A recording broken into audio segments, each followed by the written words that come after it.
Welcome to the January 19th meeting of the Metropolitan Area Planning Commission.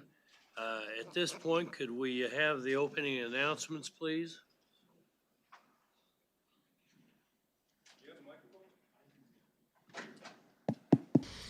Before we begin the agenda, the Wichita-Sedgwick County Metropolitan Area Planning Commission and the Wichita-Sedgwick County Board of Zoning Appeals would like to take this opportunity to welcome everyone to this public hearing.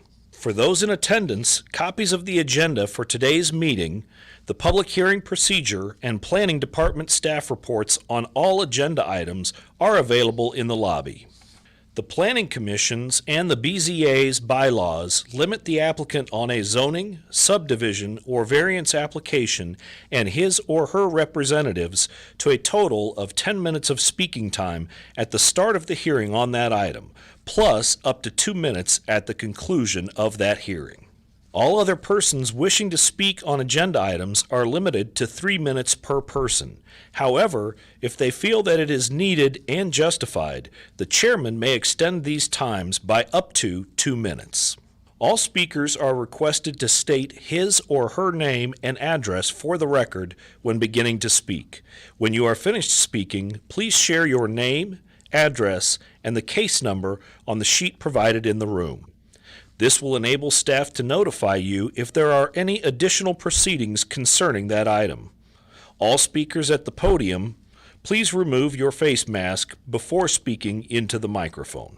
Please note that all written and visual materials you present to the Commission and the Board will be retained by the Secretary as part of the official record. If you are not speaking, but you wish to be notified about future proceedings on a particular case, please provide your contact information to the Planning Department. The Planning Commission and the Board are interested in hearing the views of all persons who wish to express themselves on all the agenda items. However, we ask that all speakers please be as courteous and concise as possible and avoid long repetitions of facts or opinions which have already been stated. For your information, the Wichita City Council has adopted a policy for all city zoning items. A copy of this policy is available from the planning staff. The City Council relies on a written record of the Planning Commission hearings and does not conduct its own additional public hearings on these items. The decision of the BZA is final. Any appeal of a decision of the BZA is to the district court. Let's have a roll call now. Fox is absent. Miles? Present. Hartman? Here. Green? Here. Foster? Here. Williams Bay? Here. McKay? Here. Joe Johnson? Don't believe he's with us. Okay. Blick? I just got a text from him. He's going to be here. He's just running a little late. Okay. Bill Johnson? Here. Susie Cunningham? Here. Abdul here. Nix? Not here. And Warren? Present. Okay. Now I'd like to call for approval of the prior minutes. We have two sets of minutes. The first one was from December 15, and I show that McKay and Miles had left early on that meeting. And then we have a second one on January 5th. I would call for a motion to approve the minutes of the meeting on December 15th. So moved. Second. Okay, it's been moved and seconded. All those in favor say aye. Aye. Opposed, Aye. the same sign. Motion And I'm carried. abstaining. Yes, okay.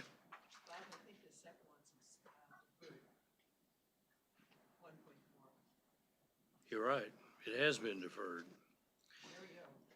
Thank you.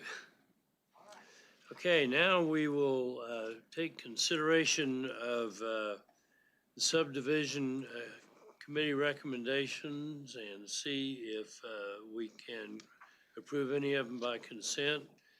The first case is sub 2021-00041, final plat of MAC Meridian Edition. Does anyone want to hear this case? Does anyone virtually want to hear this case? We'll take that one on consent. The next subdivision case is sub 2022-00072, one-step final plat in Lionsgate Edition. Does anyone want to hear that case? Okay. Virtually, is there anyone that wants to hear that case? We'll take that one on consent. Mr. Chairman, I have a question for council. Do we need to ask if there's anybody in the chambers here that wants to hear this case? It's probably better to say, is there any commissioner that wants to hear the case first? And then the commissioner's public or remote, and then anybody, members of the public. The way you said it's okay, but it's not normally how we've done Okay. that. So is there anyone in the audience here or virtually that would like to hear either one of these cases? Okay, if not, I'll entertain a motion. Mr. Chairman, I move that we approve items 2.1 and 2.2. Second. Okay, it's been moved and seconded. All those in favor say aye. Aye. Aye. Opposed, the same sign. Motion carries unanimously. There are no public hearing vacation items today, so we'll move into the public hearings and find out if anyone wants to hear these cases. First one is Con 2022-00048. It's a conditional use request in the city to allow a 155-foot monopole telecommunications facility with a 4-foot lightning rod, generally located on the north side of West Pawnee and south of Southwest Boulevard. Does anyone on the commission want to hear this case? I've got a question for either staff or the applicant. Okay. Then we'll hear that case. Or do you want to ask the question at this point? I just want to ask the question, Okay. if possible. I We will don't need to hear, hear the whole case, just. we will hear 4.1. The next case is. Mr. Chairman? Yeah. Mr. Chairman, Scott Wadle. Just a quick question.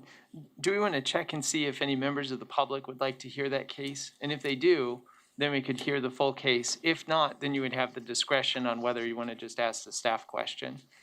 Okay, good point. Is there anyone present from the public that would like to hear the case 4.1? Is there anyone virtually that would like to hear this case? Okay, if not, we can answer the question now, correct?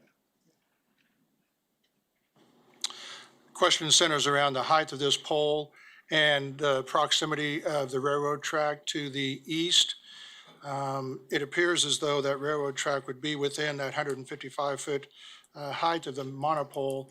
If it were to fall in the direction of the railroad track, is that going to be an issue?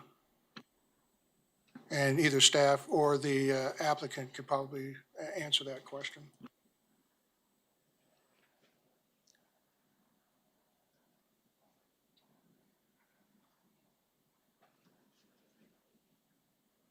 My name is Patrick Irwin. I am the applicant for this proposal in front of you. To answer your question, it is within the 150 feet. However, the regulations set forth are half the height of the tower in an industrial area. And so it would be 75 feet and it would be outside that. However, I understand your concern of possibility of a tower failure falling that direction. I can tell you that the way these structures are designed, that any kind of failure would be at the top and it would collapse upon itself within the 75-foot area. Thank you, that's what I needed to know. You're welcome. Okay, then we'll take that one on consent. 4.1. The next case, 4.2, is CON 2022-00049, conditional use request in the county for a 195-foot monopole wireless communication facility on property zoned RR rural residential located on the south side of 71st Street South within a quarter of a mile of South 199th Street East. Is there anyone on the commission that would like to hear that case? I don't need to hear the case, I just have a question for staff and/or the applicant, so. Okay. Is there anyone from the public present that would like to hear this case? Yes. Okay, we will hear that case. 4.3 is CON 2022-00050, conditional use request in the county for 150-foot monopole wireless communication on property zoned SF20, single-family residential, located on the north side of West 21st Street North, within a half a mile west of North 135th Street. Is there anyone on the commission that would like to hear that case? Do we have anyone present from the public that would like to hear that case? Yes. Okay, we will hear that case. Next is CON 2022-00052. It's a conditional use request in the city to allow for a group residence limited on property zoned SF5, single-family residential district generally located on the southwest corner of South Morningside Drive and South Woodlawn. Is there anyone on the commission that would like to hear that case? Is there anyone present from the public that would like to hear that case? Okay, we will hear that case. Next, we have CON 2022-00053, conditional use in the city to permit entertainment as an accessory use to a restaurant defined as a nightclub in the city, generally located on the south side of West 13th Street North, within 1 block east of Northwest Street. Is there anyone on the commission that would like to hear that case? Is there anyone from the public that would like to hear that case? Is there anyone from the public virtually that would like to hear that case? If not, we'll take that on consent.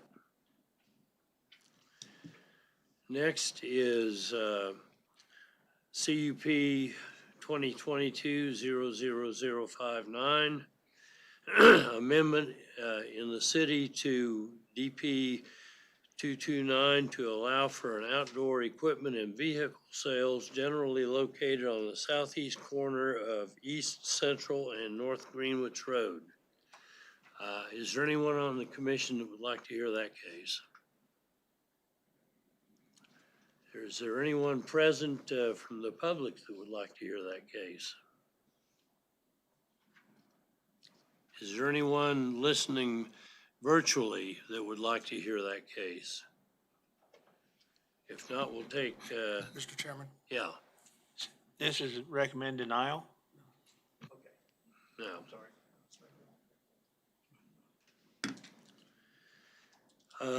The next case is PUD 2022-00025.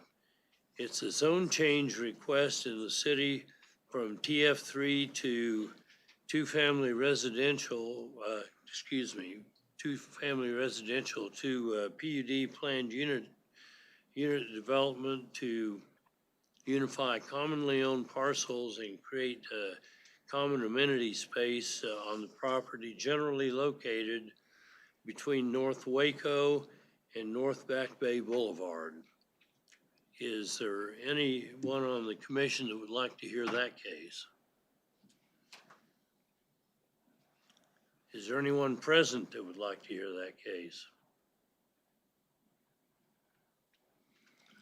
Is there anyone listening in virtually that would like to hear this case? If not, we'll take 4.7 on consent.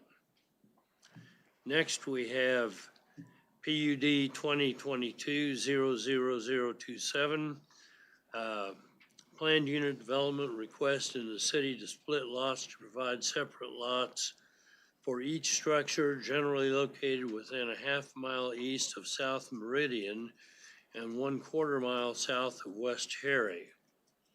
Is there anyone that would like to hear that case on the commission? Is there anyone present from the public that would like to hear this case? Is there anyone listening in virtually that would like to hear this case? If not, we'll take that on consent. The next case is ZON 2022-00054 with CON 2022-00039. This was referred back from the Board of County Commissioners. The zone change request in the county from rural residential to SF 20, single family residential for site development with the aforementioned CON 2022-0039 to permit community swimming pool and accessory apartments generally located on the northeast corner of the intersection of 167th Street West and West Central. Is there anyone on the commission that would like to hear that case? Do we have to hear this case since there is a denial and an approval?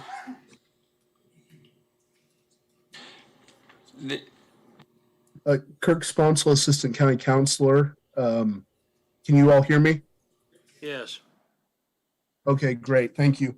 Yeah, so this was referred back to the commission from the Board of County Commissioners. Statute governs what we do here. So it says that it may be referred back to the Planning Commission. And I quote, if the governing commission returns the Planning Commission's recommendation, the Planning Commission, after considering the same, may resubmit its original recommendation, giving the reasons thereof, or submit a new and amended recommendation. And talks a little bit more, but then it says, if the Planning Commission fails to deliver its recommendation to the governing body following the Planning Commission's next regular meeting after receipt of the governing body's report, the governing body shall consider such course of inaction on the part of the Planning Commission as a resubmission of the original recommendation and proceed accordingly. So if you choose not to hear it, then your original recommendation will be resubmitted back to the Board of County Commissioners. Yes. Mr. Chairman, Mr. members of Waddle. the Planning Commission, Scott Wadle. I would recommend that you hear this item, and the reason why is because it was referred back to you all from the Board of County Commissioners, and they had some specific requests for consideration that they had sent it back with. One being that one of the applicants has asked that it not be approved on their property. There were two applicants involved in this case.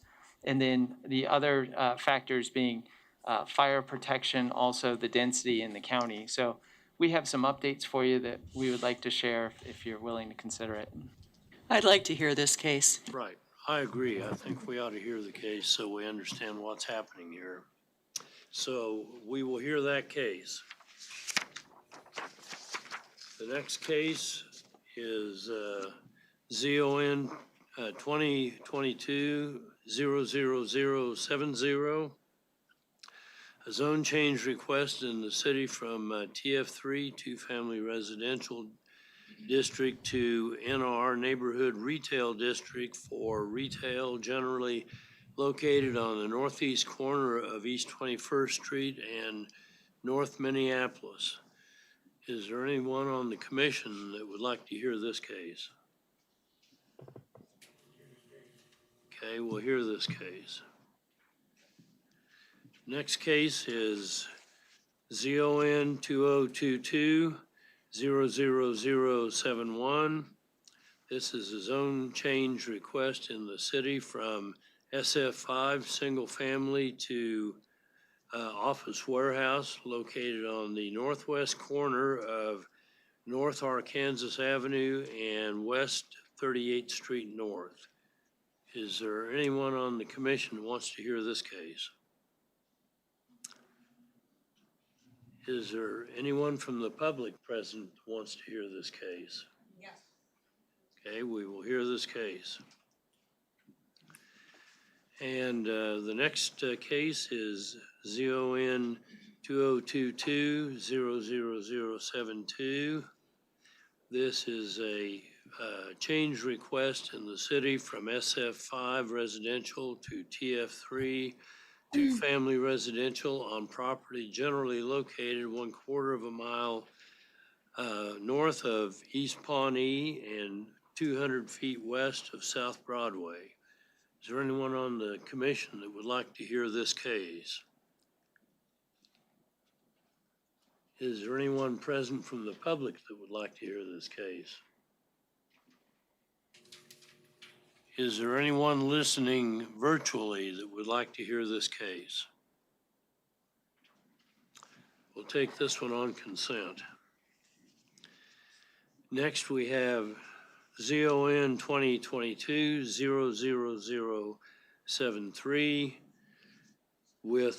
in connection with CON 2022-00051. Zone change request in the county from RR Rural Residential to SF20 Single Family Residential District with CON 2022-51, previously referenced, to allow residential development with the ability to have the residents with accessory apartments generally located north of 37th Street, north 37th Street East, and 1/4 of a mile east of North Greenwich Road. Is there anyone on the commission who would like to hear this case? Is there anyone from the public present who would like to hear this case? Okay, we will hear this case. And the last case, I believe we'll hear this case because this case was recommended for denial by the staff. Okay. Yeah. Spoke up on 4.7 PUD.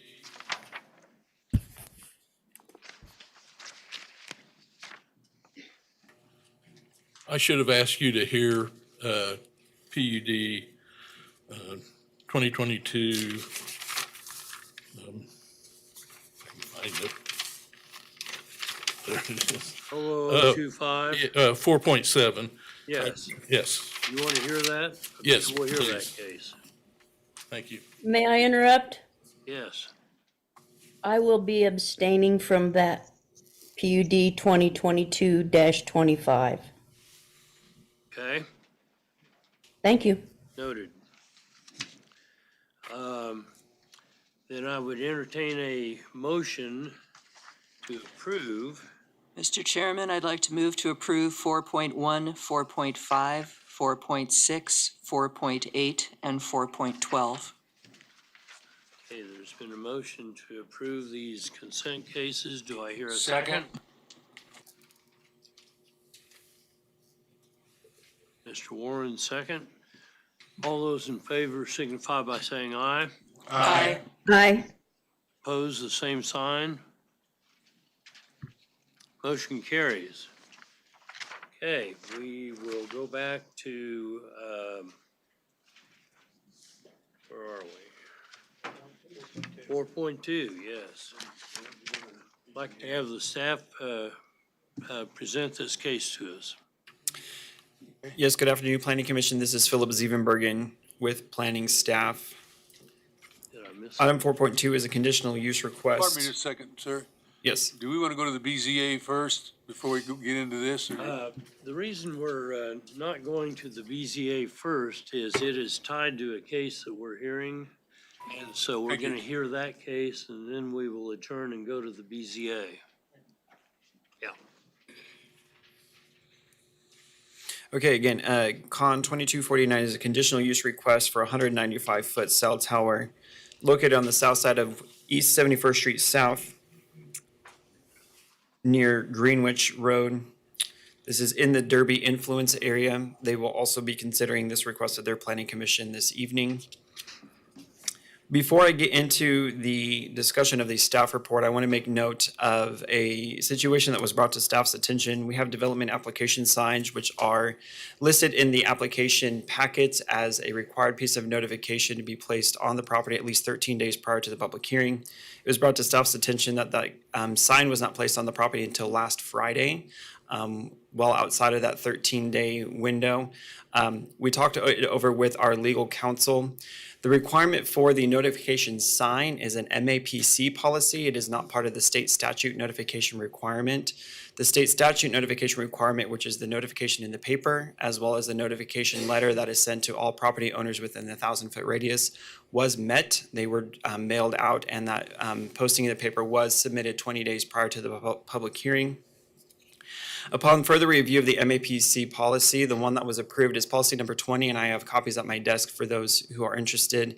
But in general review, it was approved in 1984 by the city only. It has been a practice to have these signs available and required on properties in the county. But by policy, technically, it would only apply to applications in the city. That being said, it is part of our application packet and listed as a requirement to do so. So it is truly up to the Planning Commission today on whether or not this item should be heard or deferred, depending on whether or not you feel the notification requirements were satisfactorily met. In this case, with the failure to place the sign on the property 13 days prior. If you would like, I can go through the presentation of the report, or if you want, we can discuss whether or not we should move forward with this item, or if it is the will of the board to defer it. Yes, Mr. Warren. My question would be for our attorneys, if we make a decision one way or the other on this, is that decision in any way in jeopardy as a result of not meeting the recommendation or the policy rather than a statute? This is Kirk Sponsel, Assistant County Counselor. Yeah, just for verification, we have met the statutory requirements. And I would say at this juncture that it's not even a MAPC policy that the signs be placed out for 13 days prior in the county. That certainly is a requirement in the city, and I'm not going to opine on what would happen in those situations. But as for today, we have met the statutory requirements, and there is technically no policy that we've identified that would apply and would require this 13-day signage posting. My opinion is since we've met all of the other requirements and we've got people here that want to speak on it, that today would be the day to deal with it. I would like to speak on that, if I may. There will be time for public comment. Opportunity to speak on that.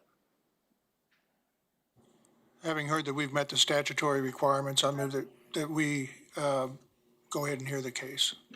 Second. Is there a second? Okay, all in favor say aye. Aye. Opposed, the Aye. same sign. We will hear the case. Okay, so moving on with the staff report, we've already described where this location is. Again, it is in the Derby influence area.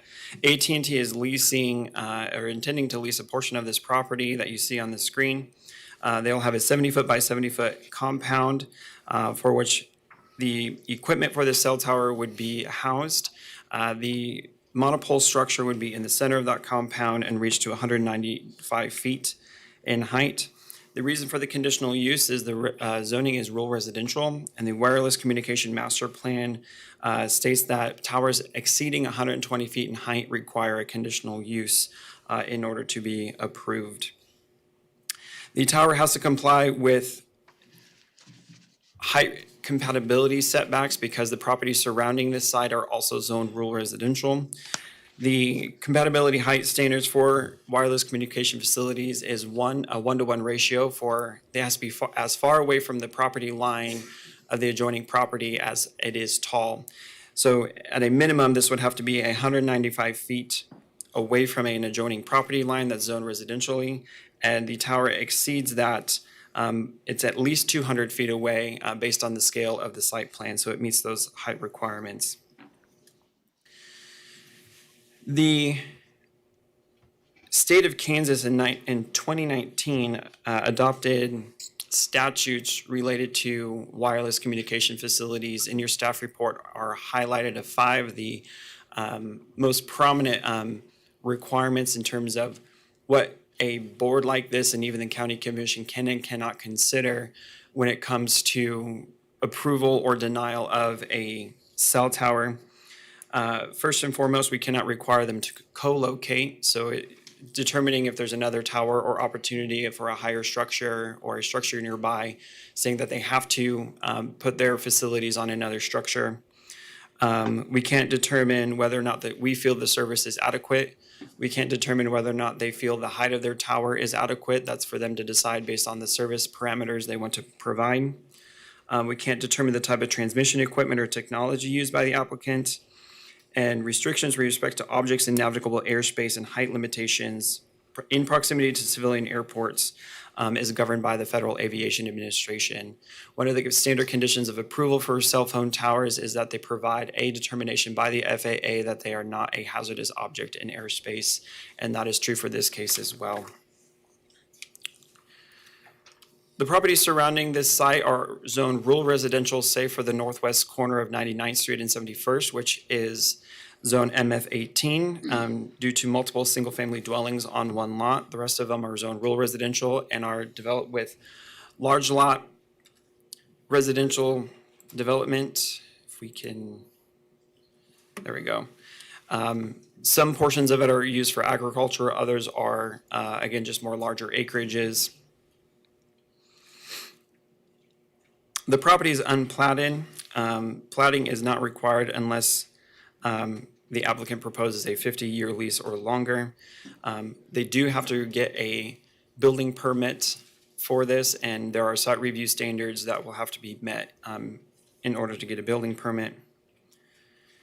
Regarding the comprehensive plan, again, this is in the Derby influence areas, so our plan more or less defaults to whether or not the Derby comprehensive plan identifies this to be appropriate. Again, the Planning Commission will be hearing it tonight and providing a recommendation as well.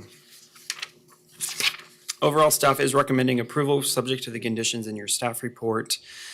Again, one of those is that it meet FAA requirements for a no hazardous object affecting navigable airspace.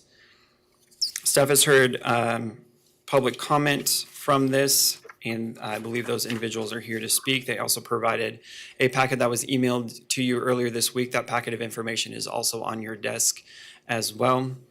And this is in County District 5, which does not, well, it has a Citizens Advisory Board, but that advisory board does not consider planning items. And I can stand for any questions. Mr. Warren. I don't have a question, I just, notification purposes, I've had some ex parte communication on this item.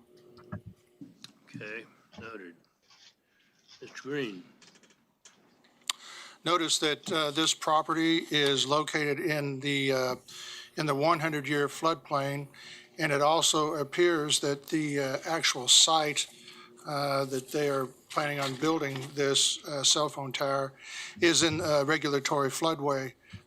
In order to get building permits, they'll have to get a letter of map revision or map amendment from FEMA, is that correct? Most likely, either way, the location of it related to the floodway and floodplain will be addressed at the time of building permits. If in fact this specific site is located in the floodway and they are not granted permission, will the applicant have to come back and reapply for another location on this property? Yes, because the legal description they provided to us only encompassed the 70-foot by 70-foot compound.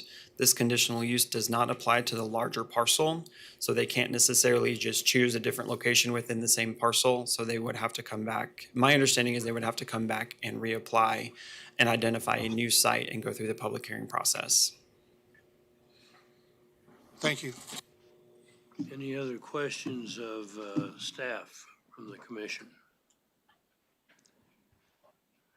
Okay, is the agent or applicant present?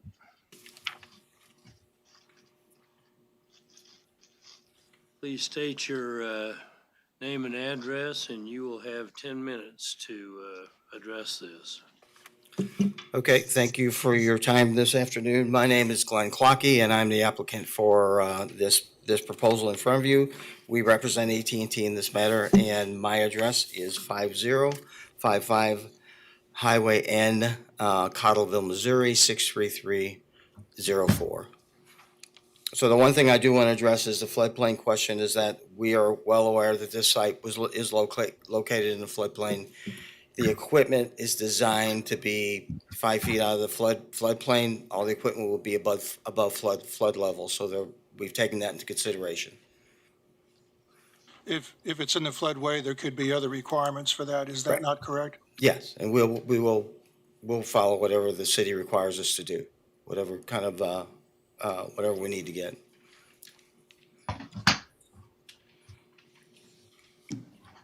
Are there any other questions of the agent? Do you have anything else you want to say at this time? I do not. The end. Yes, we're AT&T's trying to fill a huge coverage gap with this tower to provide coverage for the city of the west side of or the east side of the city of Derby and Sedgwick County. This site we have been working on for 3+ years. This is a critical site for AT&T. This site is necessary. They have a huge coverage gap in that area that they're trying to provide coverage for the county and the city of Derby. Thank you for your comments. Thank you. Is there anyone present from the public that would like to make comments on this case? Please state your name and address, and you will have 3 minutes to make your presentation. All right, thank you very much. My name is Jennifer Harper. I live at 7010 South 99th Street, Derby, Kansas, 67037. Before I begin, I would like to comment on the sign that was talked about. The sign was put up on Friday the 13th between 2:30 and 3:30 in the afternoon. As we all know, that is a holiday weekend, and the whole idea of the sign, as listed in the conditional use requirements, which is quite detailed as a local ordinance, that the sign is to be put up. They go into great detail about exactly how the sign should be, at what corner it should be, so that it can be seen from every angle of the road, from every right-of-way. But yet it seems to be so insignificant today when we know that they put it up on Friday the 13th between 2:30 and 3:30 on a holiday weekend at which people will be going home and they won't be coming back through that area until Tuesday. Then we have Tuesday and we have Wednesday, and today is Thursday, and this is when the hearing is. So the whole idea was to notify all the people in that area of what's going on, and instead they were a week late in putting it up to begin with, and then they put it up late on a Friday before a holiday weekend, and it really only was up for 2 days where normal activity and traffic would be there. I think that it's remiss of me to not mention the fact that the whole idea of that sign, and again, you went into detail in paragraphs of the situation of the sign, of what direction it should point. So it seems to me by the emphasis you all put on it as a conditional use requirement, that it seemed pretty important then, because it's to notify the people that are 1,001 foot away from this radiation emitting tower.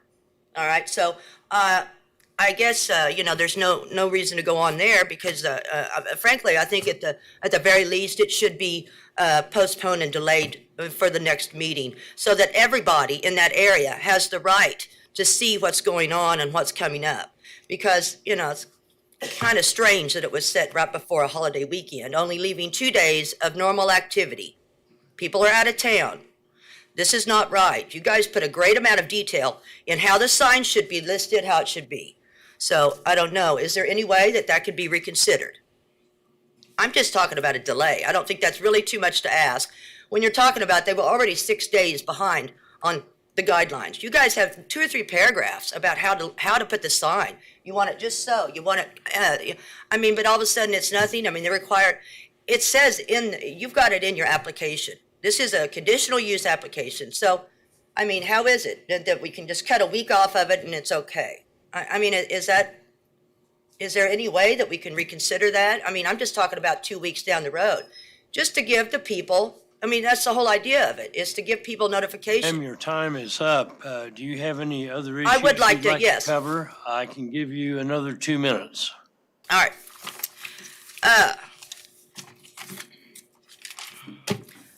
I provided some literature. 5G is extremely harmful to your health, especially when you live near a cell tower.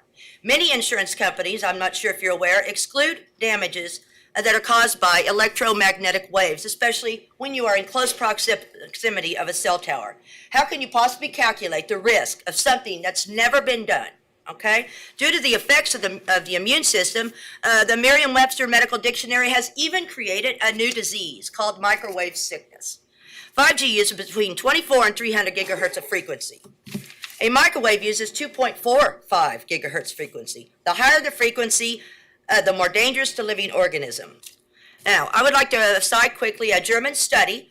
Doctors did 1,000 patients living close to a cell tower for 10 years to affect their cancer risk. Proportions, the newly developed cancer cases were 3 times higher for those living within 1,300 feet, a quarter of a mile, of a cellular tower. In addition, the patients became ill with cancer an average of 8 years earlier. I live 1,000 feet from the cell tower. A distance of 1,300 feet is of particular importance. The radiation at that distance is the inner area, is 100 times greater than the outer area. In 6 to 10 years, the cancer risk jumps more than 3% for those living in the 1,300 foot from a cell tower. Now, DNA single strand breaks, oxidative damages, disruptions of cell metabolism, increased blood-brain barrier permeability, disruption to brain glucose metabolism, generation of stress proteins. These are all bad things, but I want to go, this is particularly interesting. Effects on the skin. The human body has between 2 million and 4 million sweat ducts. Our sweat ducts act like arrays, antennas when exposed to these wavelengths, meaning that we would become more conductive. A New York study stated that the analysis of penetration depth showed that more than 90% transmitted power is absorbed through the epidermis and the dermis layers. I'm sorry, your time is up. May I please request 2 more minutes? I wanted an answer on that thing earlier. We stated in the opening comments that people have 3 minutes to comment on this. I will say we all did receive a copy Yes. of this document that you're referring to about the hazards of cell towers. Uh-huh. What I would like to do now is call on staff to address this issue about the posting of the sign. May I? I'm sorry, you're done. I would like to address a golden rule issue, if I may, just real quickly, please, briefly. Regarding the sign, Mr. Dool, I believe County Councilor Kirk Sponsel addressed that to where the MAPC policy that is referenced to was adopted by the city of Wichita. And it's been a practice to have signs out in the county, but the policy does not specifically address county cases. But this, But Kirk Sponsel, Assistant County Counselor. Yeah, the beginning of the policy says, at the time an application for rezoning property in the city of Wichita is filed. And then it goes on from there. There's no indication that this is meant to be applied to the unincorporated area, even though there may be some reference in general in some of our applications.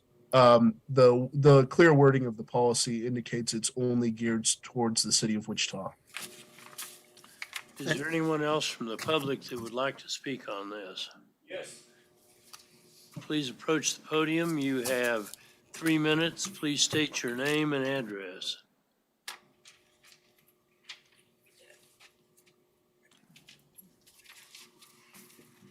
Mike Harper, 7010 South 99th Street East, Derby, Kansas. Municipalities across the country have passed ordinances prohibiting cell facilities in residential areas because of health risk. We must not allow outdated federal FCC standards and industry-driven authority to usurp our common sense and ability to use reason to protect ourselves from this new high-tech 4G, 5G cell towers near homes. It's constant exposure day and night. You can't turn it off.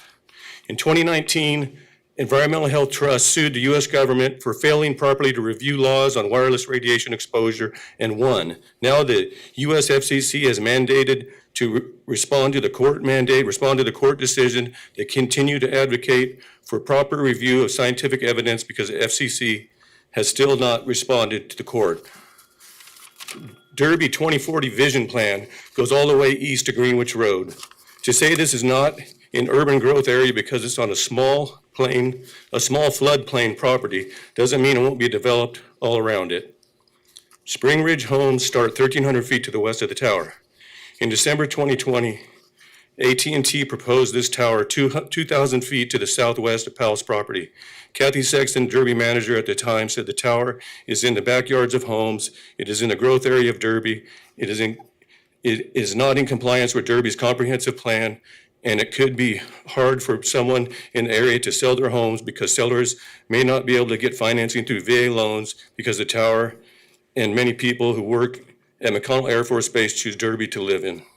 This tower is 75 foot taller than the tallest water tower in Derby. Everyone wants better cell phone service, but there is a better way to do it. This would be most financially beneficial option for AT&T, but it's not beneficial for residents. In some areas with new towers, property values have decreased by up to 20%. An overwhelming 94% of home buyers and renters surveyed by the National Institute of Science, Law, and Public Policy say they are less interested and would pay less for property located near a cell tower antenna. You shouldn't be putting cell towers in the middle of residential homes, rural or not. They should be in industrial, commercial, on land far from people's homes. This tower would be about 400 foot from our property line, about 1,000 foot from our home. It's 1,300 foot from Spring Ridge homes. You say denial would represent the loss of economic opportunity to the applicant and landowner. Approval would represent loss of economic opportunity for us to develop our land, to sell a lot or build a home on it or sell our existing home. You say it's better for cell service. I've lived here since 1999. I've never not been able to use my cell phone or the internet. This tower is said to be for Rose Hill, Mulvane, and Derby. I can't help but think it would be better suited if it was outside the Derby 2040 vision, east of Greenwich Road. It's higher ground, the tower would not have to be as tall, and would probably work much better.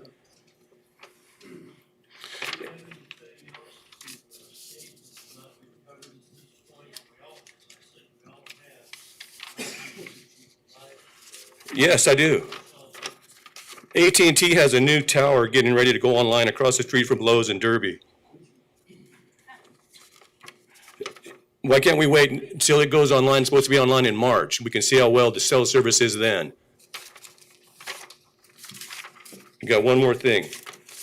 Relative gain to the public health, safety, and welfare compared to the loss in value or hardship imposed upon the applicant. The protection of public health, safety, and welfare is the basis of zoning. The relationship between the property owner's right to use and obtain value from their property and the city's responsibility to its citizens is weighed. So your job is to protect the health and welfare of people.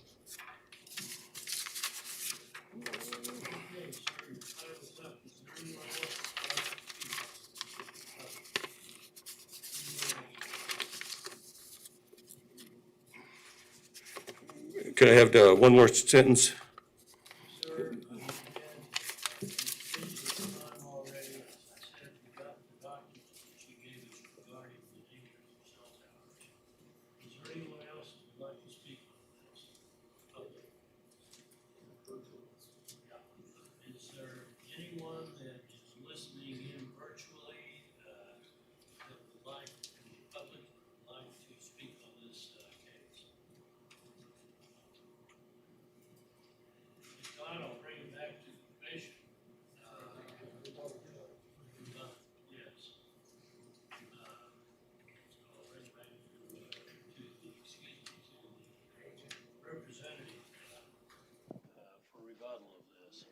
I'm gonna swap this out for you, Mr. Duval. I don't think this one's working.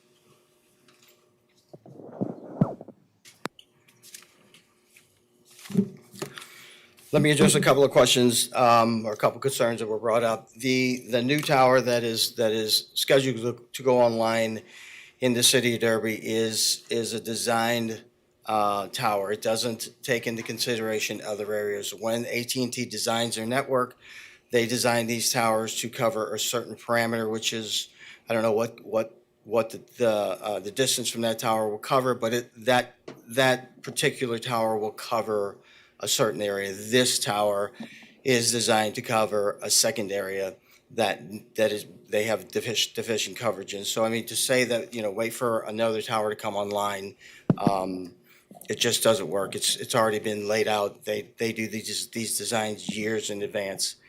And as far as moving the tower, we've looked at this tower. We've been working on this tower for 3 years. To just say, let's move it a mile away is just, you can't do that nowadays. The systems that they're designing with right now are systems that are pretty mature. So they're either designing a capacity site or a covered site. This site is a little bit of both. It is to fill in a hole, but it's also going to take up capacity for the surrounding sites, which is why there is a site that's coming online, because Derby has not had good coverage from AT&T. So to say just move this where it's higher on a hill, being higher on a hill isn't always the best thing you can do. Sometimes that doesn't work because the signal will then carry too far. So that's why we are staying in this area. That's why we're asking for this tower in this area. We did move it from another location that was on this property. We lowered the tower height from I think that particular application was at 275 feet. We have lowered this to 195. We've put it behind another grove of trees. Aesthetically, I know you're going to be able to see it. I'm not going to say you can't see this tower, but it's hidden between the subdivision, further away from the subdivision that the first application was close to. And we've changed the tower type from a lattice type tower to a monopole, which is what the city asked us to do. So I have any other questions, I will be glad to answer. Yes. What's your rebuttal to the 5G? The rebuttal to the 5G is that, number one, the FCC releases all these frequencies to these carriers. It's, every carrier gets a parameters of what they can broadcast in, what they can receive in, what they can broadcast out in. We are well within the FCC standards. They set the standards, the carriers don't. So the FCC has said these frequencies are safe. That's what the carriers are required to use. They cannot go outside those parameters. Mr. Warren, did you have something? Are there any other questions or comments from the commission? Okay, thank you for your comments. Thank you. Pardon? We'll bring it back to This is- the commission at this this is- point. Sorry, this is Kirk Sponsel, Assistant County Counselor. I just wanted to steer the analysis of this application just slightly. I just wanted to reference back to the statute that planning staff provided previously. There were a couple elements that should not be under consideration per statute, just touching upon some of them that I've heard maybe referenced by either outside parties or by the applicant themselves. But we're not supposed to evaluate an application based on the availability of other potential locations for the placement of wireless support structures or wireless facilities. We shouldn't require an applicant to submit information about or evaluate an applicant's business decisions with respect to the applicant's design service, customer demand for service, or quality of the applicant's service. And also, there's a limitation that we should not impose any compliance measures for radio frequency emissions or exposure from wireless facilities that exceed the requirements of the Federal Communications Commission rules for radio frequency. So I just wanted to bring that to the commission's attention before you proceed with your discussions. Thank you for those comments. Okay, we will bring it back to the commission now. Are there any further comments or discussions regarding this? Okay, yeah, Mr. Johnson. Mr. Chairman, since this was in the county, we understood about the sign. I'm sure that notification, what's 1,000 feet? So I would guess most of the people around there got some notification. So I'm going to move to approve for staff comments. So, Okay, we will entertain a motion regarding this case. Oh, you just said? Okay. Second, we're good. All those in favor signify by saying aye. Aye. Opposed? Okay, motion carries unanimously. The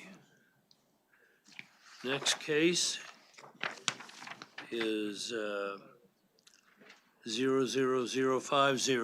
We have the staff give us a report on that. Good afternoon again, Philip Zevenbergen for the record. Con 2250 is a request for a 150-foot tall cell tower located at 14200 West 21st Street North. It's on the north side of West 21st Street, about a half a mile west of North 135th Street West. It is between, if you're familiar with the areas, on a property between the Northwest YMCA and the St. Teresa Hospital property.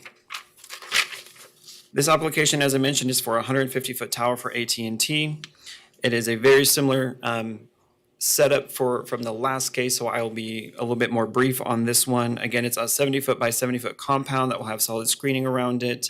The property is zoned SF20 and requires a conditional use because, like rural residential, anything exceeding 120 feet in height requires a conditional use. This application, this tower is more than 150 feet away from any adjoining property that is zoned residentially, so it meets the high compatibility standards. The same rules from the state statute apply. Surrounding properties are majority zone SF20. That's kind of the light peach color that you see here. They are zoned with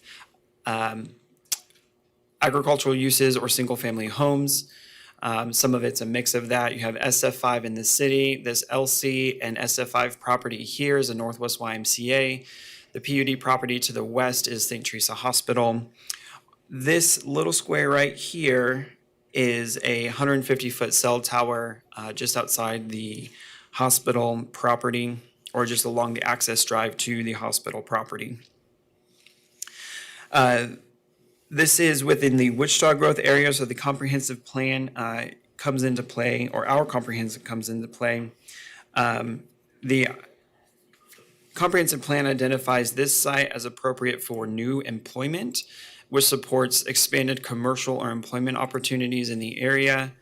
It also identifies it as part of the, I believe, the rural growth area, but the majority of the site is in the new employment area.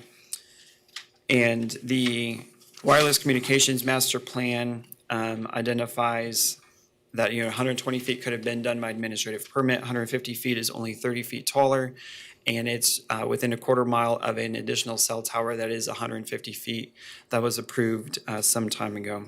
Staff is recommending approval, subject to the conditions of your staff report, which are the same as the last case. Again, FAA will also have a determination on this as well. There have been some public comment regarding this, regarding effects on property values, visual impact, economic hardship for selling properties in the future, possible health issues and things of that nature, but I believe I will leave the specific comments to those who wanted to hear this case. Go through,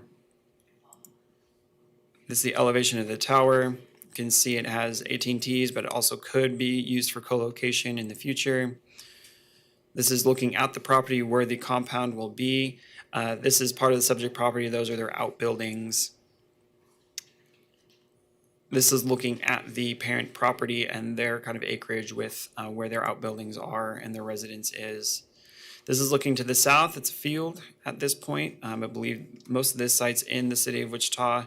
Over to the west over here, you're out in the county. This is property out in the county with the single family homes that are to the southwest of the site.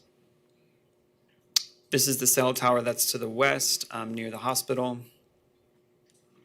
This is looking to the northwest behind the site. This is the grove of trees that blocks the view of the tower from the properties to the north.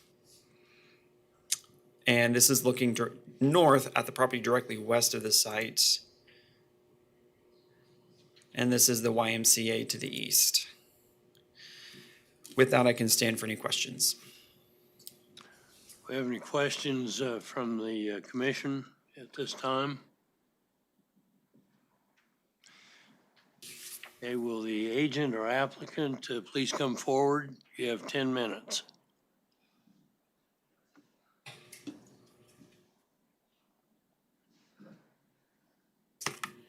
You want me to state my name and address again? Do you need that again? My name is Glenn Clockey. I'm sorry, my name is Glenn Clockey. I'm with Network Real Estate LLC. Address is 5055 Highway N, Cottleville, Missouri, 63304. We represent AT&T in their application matters. So this particular tower is going to be a 150-foot monopole. We have leased an area that is 70 by 70 where we will fence in a 60-foot by 60-foot area that will have a 6-foot chain link fence above it. We will enter right off of 21st Street. We're going back through our landlord's property, and we will build an access road, a 12-foot access road. That'll be gravel from, we're going to drive in down their driveway to a point where we're going to come off their driveway and then build to our communication tower. This particular site originally was a little bit closer to 21st Street. We had to move it back because it was located in a floodplain. We moved it. By moving it back, which actually moved it further from the road, we got it out of the floodplain so that we wouldn't have to deal with that issue. It is co-locatable. This tower will hold up to 3 additional carriers if need be, and it is built to be structurally sound to hold that many if other carriers come along. And I am open for any questions. This tower also is another tower that is designed to fill in a huge coverage gap that AT&T has. It's to cover the hospital in an area around there that's about a 3-mile radius from each or 6-mile radius from the middle of this tower that this one is designed to cover. Are there any questions of the agent? Thank you for your comments. We will now call on anybody from the audience who would like to speak on this. Please come forward. You've got 3 minutes to speak. Please state your name and address.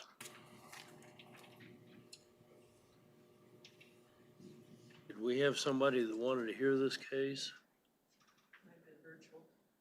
It was me. I just wanted to hear the information I needed to know with the access. I'm representing door. Oh, okay. Access issues. Okay, is there anybody virtual that would like to speak on this case? If not, I'll bring it back to the commission. Move subject to approve, accept, approve. Second, Second. all those in favor say aye. Aye. Opposed, the same sign, motion carries. Okay. Next case we have is 00050. No, excuse me, 52.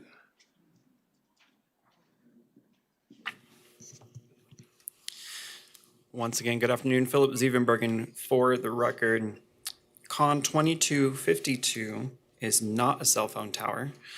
It is we got to have some humor. It's a long day. It is a request for Group Residence Limited on a property located at 441 South Morningside Drive. As you see on the screen, it is on the west side of South Woodlawn, about 3 blocks north of East Kellogg. The proposed use of this is to expand an existing Home Plus facility that operates within the residence at this time. The Home Plus is a licensed facility through the Kansas Department of Aging Disability Services, or KDADS. It is defined in your staff report. The state licensed these facilities for up to 12 people. It is a use that is defined appropriate within the group home definition in our zoning code, which is allowed within all zoning districts, generally for different types of protected classes. The applicant is looking to expand their use. The group home only allows up to 8 residents in the home plus 2 staff members. The applicant is looking to expand it to allow for caring for more residents per their license, which again is by the state, of up to 12 residents plus 2 staff members, which would bring the total population within the home to 14. Group Residence Limited allows up to 15 individuals unrelated by blood or marriage to cohabitate in a dwelling unit. And so it would cover the up to 14 individuals that could be allowed in the dwelling.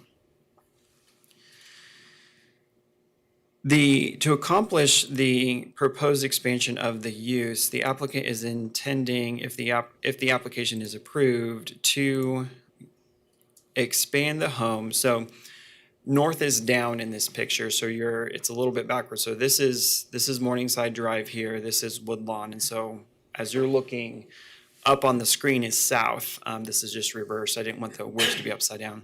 This is the existing home. They've got a driveway for a side load garage off of Morningside. They're proposing an addition onto the home to accommodate additional residents in the home if the application is approved.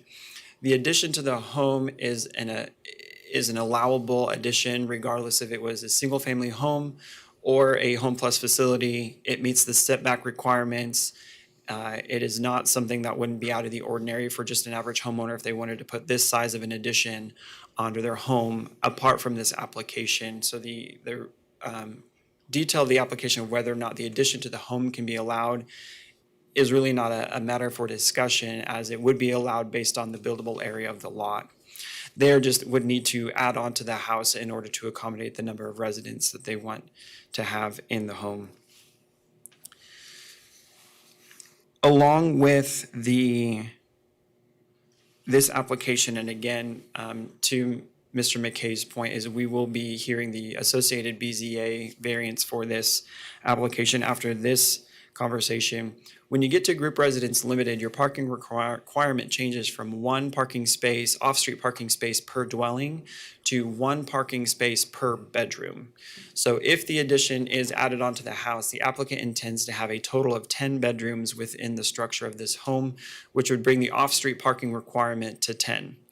In addition to that, because it's zoned single-family residential, you are not allowed to have off-street parking in your front setback or your side street setback. So that more or less would force them to do it somewhere in their backyard, and you're paving a bunch of things. So I'll save this discussion for the parking reduction variance we'll be hearing in just a moment. But that's why the variance is associated with this, is they do not want to have to provide 10 parking spaces for their clientele, which are, it's kind of end of life care, and they do not drive, and you have staff members and some visitors that do attend, but they're not looking to want to pave any portion of their lot because they want to retain the residential character of their lot. Regarding the comprehensive plan, the community investments plan identifies the site to be appropriate for residential uses. This includes all types and densities of residences, including special accommodations for the elderly, such as assisted living, congregate care, and nursing homes. It's also within the established central area, which the Wichita Places for People plan governs. Strategy number 5 states that to provide a diversity of housing options to attract new residences and allow existing residents to remain within the ECA. The proposed group residence would permit additional residents to be served by the facility at this location. This area is identified as an area of stability. And improvements in this area should be geared toward continuing the area's momentum and strengthening the established context. The site is currently used as a group home, and the structure retains the character of the residential neighborhood. Staff is recommending approval subject to the conditions in the staff report. One of them is limiting the population to 12 persons to be served in addition to 2 staff members for a total of 14. Another condition is that any addition to the structure shall retain and be compatible with the residential character of the existing home, so that any addition onto the facility looks as if it was supposed to be part of the home and does not contrast in terms of where the addition is versus the new home, which would also then have a negative reflection on the character and the architecture of the neighborhood. Also, that the facility be managed with all the regulations required by the license for the Kansas Department of Aging and Disability Services. Signs are only permitted by those allowed in the sign code for SF5 zoning. And then with any conditional use, there's always if compliance becomes an issue, conditional uses can be revoked in the future. Properties surrounding this are all residentially zoned. You have those within the city limits of Wichita, which are on the northwest and south sides. You can see their single-family homes here. The properties across Woodlawn are in the city of Eastboro. They are residentially zoned and developed residentially as well. The letter notification does go past city limit boundaries. It is a state statute, and so within the notification radius included the residences within Eastboro. And even if protests were to be filed against this, again, the protest petition is a state statute, so city limit boundaries do not affect whether or not individuals within Eastboro would have the opportunity to protest this case as well. Go through the site photos real quick. There's a site plan. This is the home that the group home currently operates out of. This is their drive, again, side load garage. Over here with the masonry wall is Woodlawn Boulevard. This is looking across to the east into Eastboro, the residential homes. This is looking to the southwest of the property, the next door neighbor. Properties to the northwest across the street, and the property directly north across the street as well. I've had significant public comment on this case. I provided you all with an email regarding emails that I have received from residences in the area within the neighborhood. You all received that in an email earlier this week. I will let those in attendance speak regarding their concerns, and I can stand for any questions. Yes, Ms. Foster. Philip, approximately what day of the week, what time were you there taking these photos? And I don't see any cars parked on the streets. I don't remember what day of the week, likely a Tuesday, given my schedule. Usually, I think this was probably about mid-morning. It was definitely not around a shift change, I can tell you that, which would probably be more early morning and later afternoon or evening. Definitely within probably between 10 and noon, I believe is when I took these photos. Right. Thank you. Speaking of that, I apologize for interrupting real quick. There was a photo included in the in the comments that were in your staff report that were submitted by a resident nearby. I want to draw your attention to something you were provided in the email, and I believe the applicant will address this, but he provided a rebuttal response in email that I supplied to you as well regarding the presence of the number of cars that were seen in that photo. So I will defer to the applicant to address the photo of the number of cars that were in the photo that is in your staff report that was submitted by an area resident. Thank you, Philip. Yeah, Mr. McKay? Can you tell us how long this place has been in business presently? My understanding, it's been the better part of 30 years, but I can defer to the applicant to tell you specifically. Mr. Warren? Go ahead. Oh, excuse me. Go ahead. Oh, I just wondered, how many employees drive and need a place to park, and how many more will be needed? And then what about visitors and their cars? I mean, it's just a circle drive? This is the house across the street. The property in question has a L-shaped driveway off of Morningside. Get back here. Oh, yeah. There you go. I believe right now the facility has one employee. If it is allowed to expand, I believe they will be getting two. Again, I'll defer to the applicant regarding the specifics of the information. They would be able to park in the driveway. Regarding visitors, if their off-street parking requirement is reduced, then some visitors could park in the driveway as well. Otherwise, they're doing on-street parking. But that is also the case for any type of visitors to anybody who owns a home in the area. They're not required to provide off-street parking for visitors to your home if you have an evening where individuals come over for dinner or things like that. Yeah. And when you said they were in business 30 years, they've been in this particular house for 30 years? That is my understanding, but again, I will defer to the applicant. Okay. All right, thank you. Mr. McKay? Oh, I'm sorry. Yeah, Mr. Warren. Philip, one of your conditions was complying with regulations and license requirements from the Department of Aging. Would that be safe to assume that they would not be able to change the group setting to a different category? For example, juveniles or other? They're currently licensed as a Home Plus facility. And in terms of if you have juvenile care, hold on, let me take a moment here. So I'm assuming, are you talking about like for foster care? If they were to change the name, I mean, there's an image you have when you say you're dealing with aging. If you change that dynamic, it changes your thought about what you're gonna get as a neighbor. Well, it talks about, item number 3 says the owner or the manager of the facility shall comply with all regulations and licensings required by the Kansas Department of Aging and Disability Services.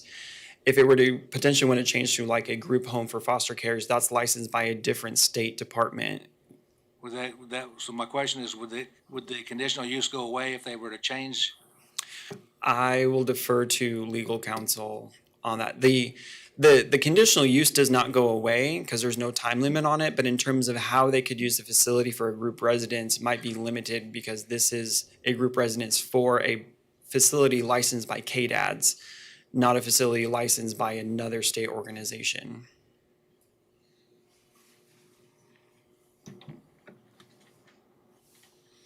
The conditional use runs with the property. It will remain. So they either can use the property for single-family dwelling or some other SF5 permitted use, like a church, or the conditional use would authorize a group home with up to 12 residents plus the 2 staff members. I understand, but we put in this that it has to comply with the Department of Aging. If you were to use it for foster care, would you go to the Department of Aging to control that? No.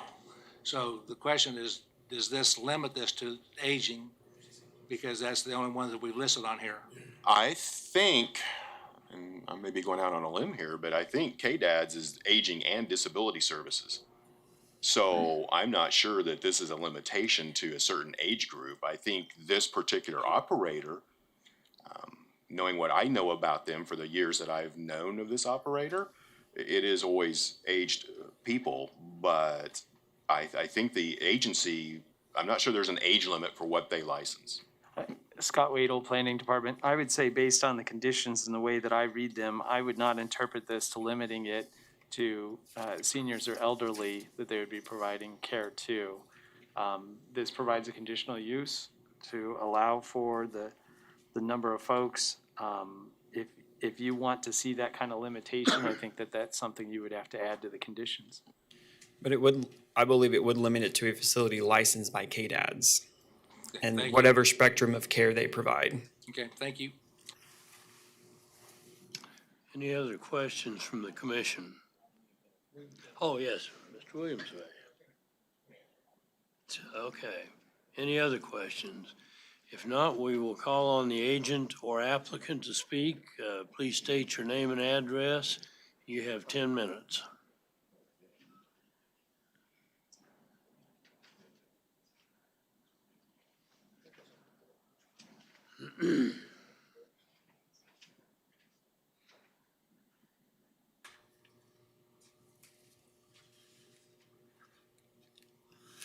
Yes, my name is Doug Stark, and I live at 619 North Stratford, 67206. I appreciate the opportunity to speak. I'm not going to take anywhere near 10 minutes. Very simply, this home has been in operation, one of the questions, for 29 years. This was our second home. We operate 8 homes across Wichita and care for 90-some residents. This whole concept, the whole reason we did this was after 8 years of caring for my grandparents, my dad's parents. We cared for them in many different ways, but we were not going to put them in a nursing facility. They had Alzheimer's disease. We learned a lot about dementia. One of the things we certainly learned is for somebody that is thoroughly confused, going into a large building is just overstimulating. The dining room's 2 halls down to the right. It's just not conducive to somebody who is now not thinking clearly. Everybody grew up in a home, and in our homes, the residents come in with their own furniture. They can bring their dog or their cat if they want. This is truly residential living, but with professional care. The photo that was submitted by Mrs. Baring, and I have all due respect for her, but the photo was taken during a holiday party. So it's, the question about, well, when were the photos taken by Philip and what time of day? In general, there's going to be 1, 2, sometimes 3 cars along the front of the house. But there's never the 9 or 10 that were in that photo, other than there being a holiday party, and that happens in front of any house anywhere. So there's nothing that should be worried about that. There will just be 2 caregivers. The caregivers, and I don't know exactly how the regulations work. Our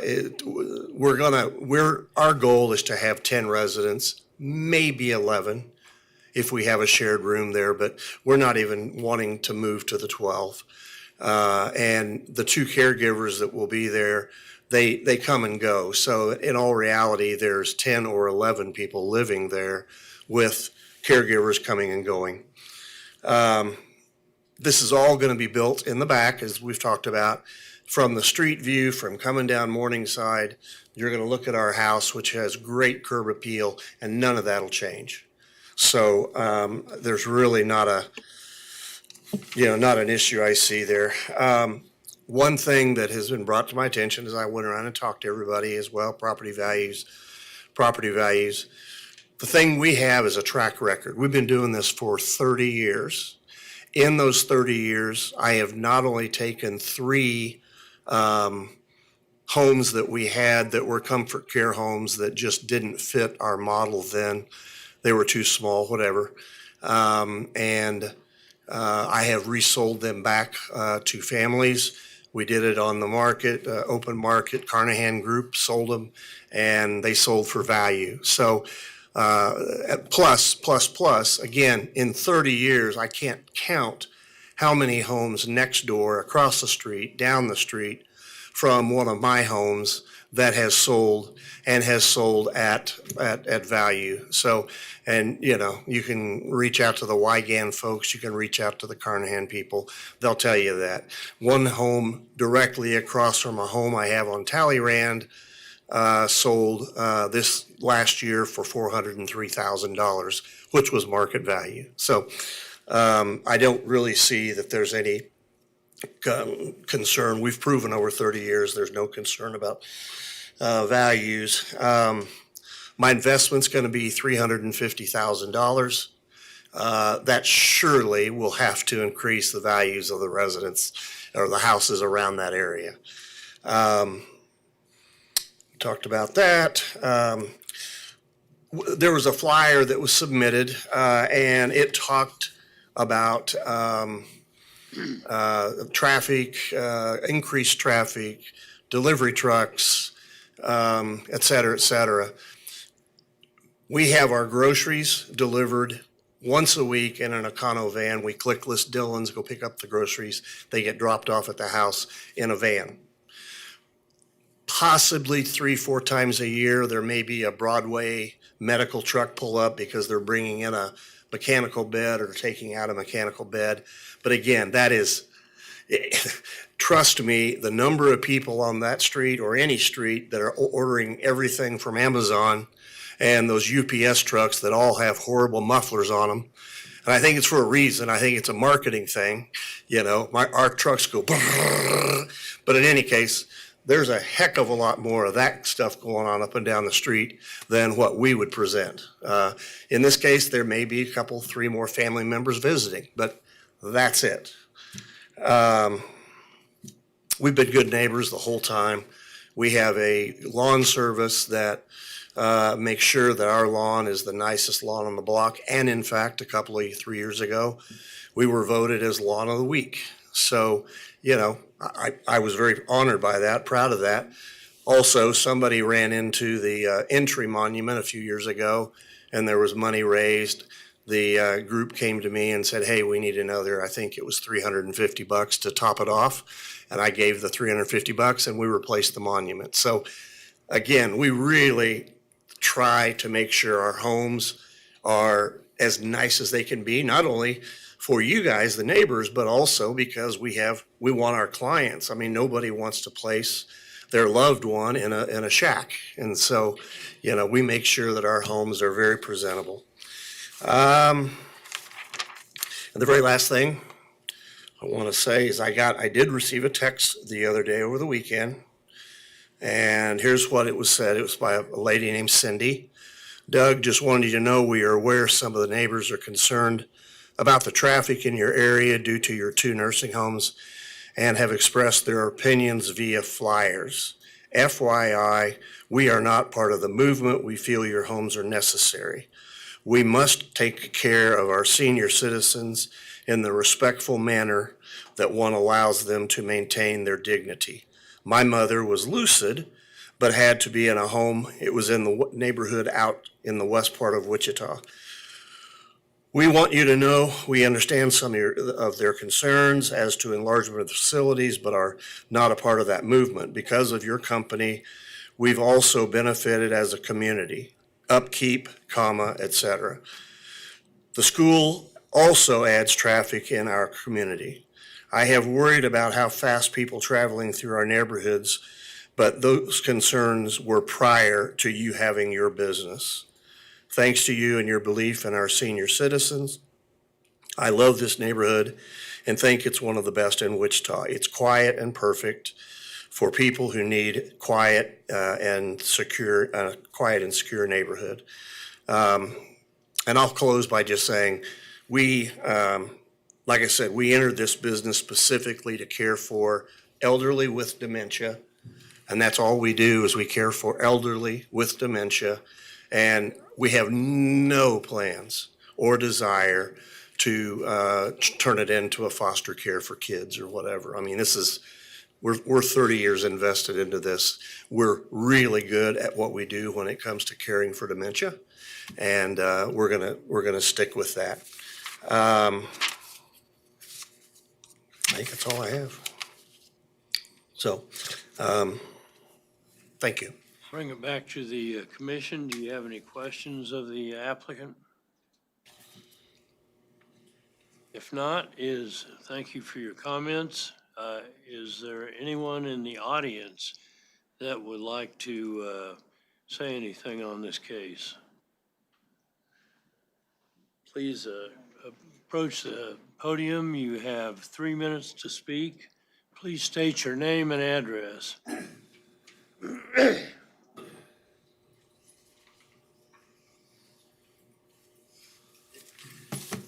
Thank you. I'm Bill Townsley. I live at 300 Morningside, which is halfway in between the two Comfort Care homes. I appreciate the public service of you commissioners. I have just a few points I'd like to make. At the outset, I'll say Mr. Stark is a good neighbor. My concern is the future. What you're asking here is for a permanent change in the property. What the future holds then is problematic for the rest of us because we don't know.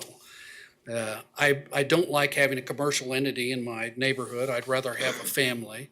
But again, I don't have a great concern with Mr. Stark's efforts to provide a good service to the community. My focus here is we don't know what happens in 10 years or 20 years or 40 years. There are some distinctions here. I note that I'm disappointed to hear that the staff has recommended this. Clearly, staff didn't discuss this with the neighborhood. I'm sorry also that the staff makes an analogy to people having visitors parking on the street. That's different here. We're talking about a home of potentially 12 people.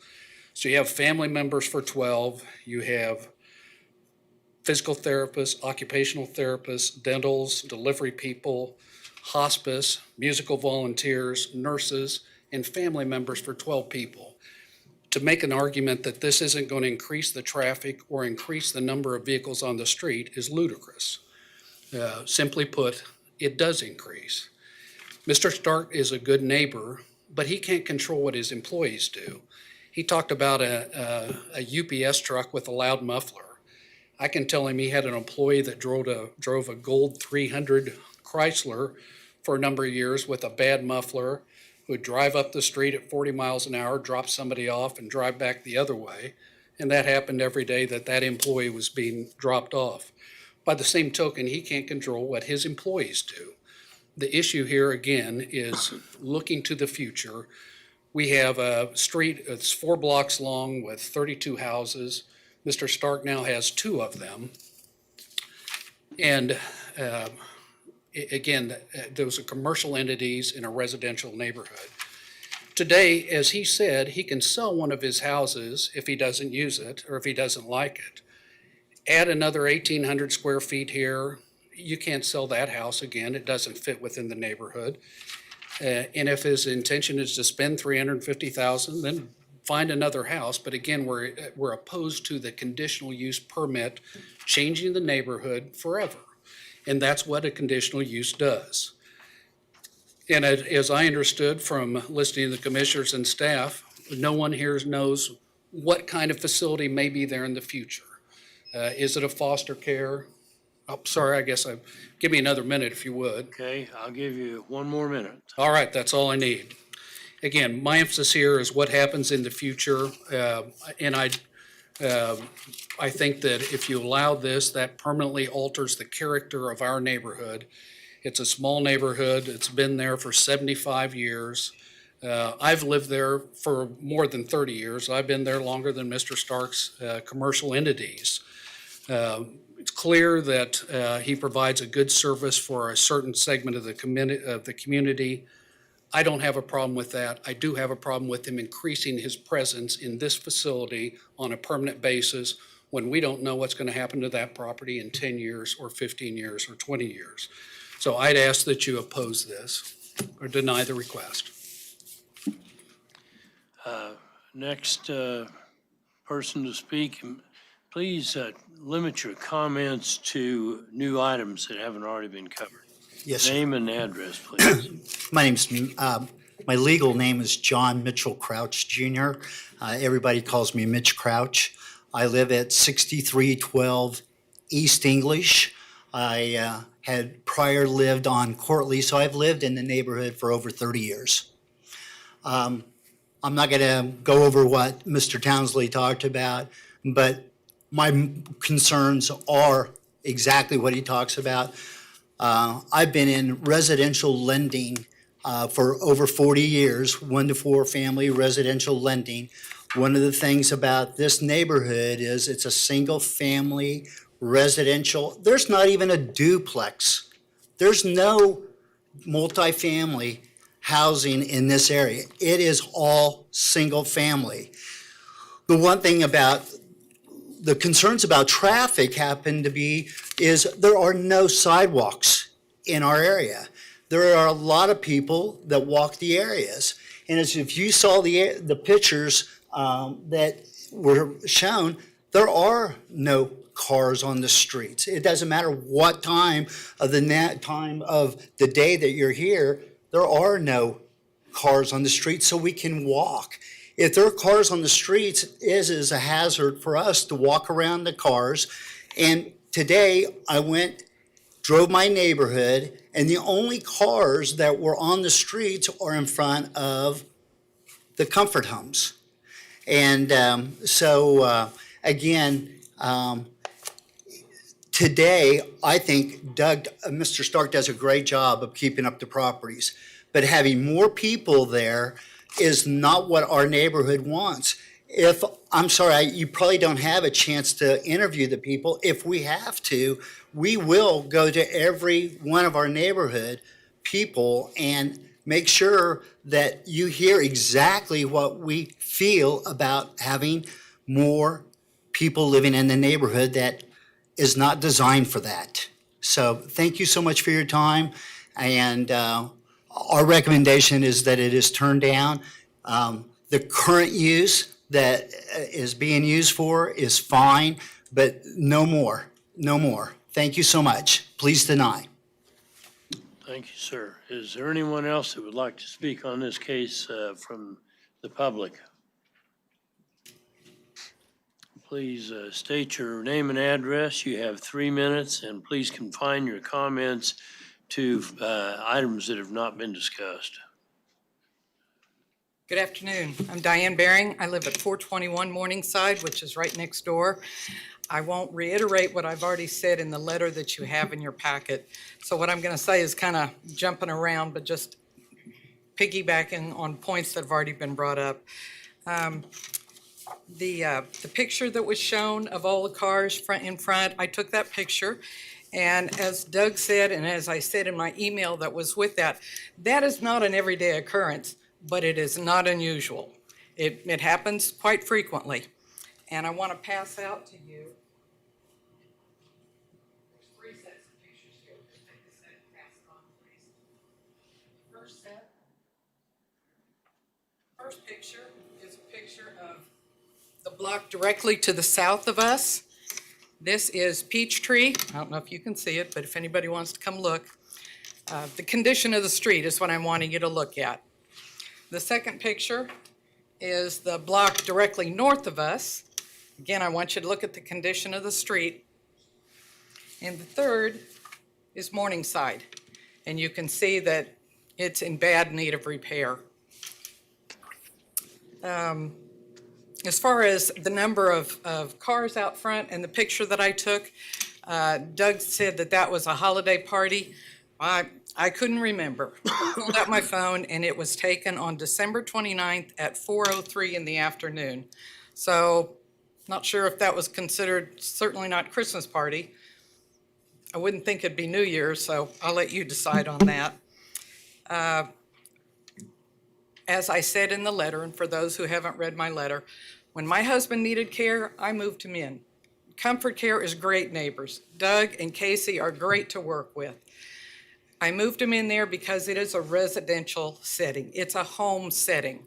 There were 6 to 7 residents there the whole time my husband lived there. 12 people is not a family setting. 14 people is not the family setting that I would want, the way I wanted when my husband lived there, when there were 6 or 7 residents. And if you have 10 bedrooms in a house, we're not going to be able to keep it a family residential neighborhood with 10 bedrooms. Well, even us Catholics don't have that big of families anymore. So that's all I had to say. Just wanted to hit those points. I ask that you deny this. We're not asking that they be taken out of the neighborhood. They make great neighbors. It's a great facility, but we just don't want them to expand. Thank you for your time. Are there any other speakers from the public at this time? Online Please, speakers? Approach the podium, state your name and address, and please limit your comments to things that have not already been discussed. You'll have 3 minutes. Clay Walter, 406 South Morningside. Everything they said is true. What I was just wanting to concern is when you're talking about a protected class, which is the aged R and those, is that going to be, how far does that go? You know, does that mean drug rehab? Does that mean if they were to sell this home, because nobody knows what they'll do in the future, I know his daughter wants to take over the business, but things change. What else could go in that home of 10 bedrooms in a single family home residence? So that concerns us. Was mentioned that businesses can't park in the front lawn. The care home that's on Peachtree, nearly directly behind this home, isn't owned by Mr. Stark, but they park tons of cars in their front yard. It's not the look that you want to see in a residential neighborhood. It's a big, brand new curved driveway that they have a ton of cars parked in all the time. Again, different facility, different provider, but that shows you what can happen when you have conditional approval forever. That is pretty much it. Thank you. Thank you. Is there anyone else that would like to speak at this time? Please state your name and address. You have 3 minutes. Please confine your comments to topics that have not already been covered. Name is Dean Pattison, 422 South Morningside Street. We live just catty corner on the other side of the street. I appreciate everybody's time and respect Doug and what he's done. Feel the same way. Doug came to me and he said, you know, he's not looking to do anything more than 10 people. He's got 8 now. He wants to put 2 people in. That would be the maximum, and if that would put in the request, I might be on board with it. I don't understand how he can spend $350,000, hire one person, and only add 2 people to the home and make money. That's up to him. But I'm also worried about property tax increases. He mentioned how his values would go up with the additional improvements to his home. Is that going to impact our property tax rate? So things like that, and the road condition is horrible. So all these things, in addition to what's already been said, I think go against approving this zoning change. So thank you very much. Thank you. Is there anyone else who would like to comment on this? Please state your name and address. You have 3 minutes, and please do not repeat anything that previous speakers have I covered. want Dan Dockin, 426 Courtly, in the neighborhood. I've been in the neighborhood close to 12 years now, and honestly say the way Comfort Care has operated in the past with an 8-bed limit that KDADS puts on a Home Plus, that was hardly noticeable to me, and I don't live on the street and that, but, you know, other than, you know, a little more parking on the street and that. But I think if you go to, you know, KDAD's bumped up the limit from 8 to 12, and, you know, that's a 50% increase. And, you know, I think that, you know, what that does is it really puts it over the limit where it might fit into a neighborhood like we have. So far, the way Doug operates them, you know, it's, you know, not really a big impact.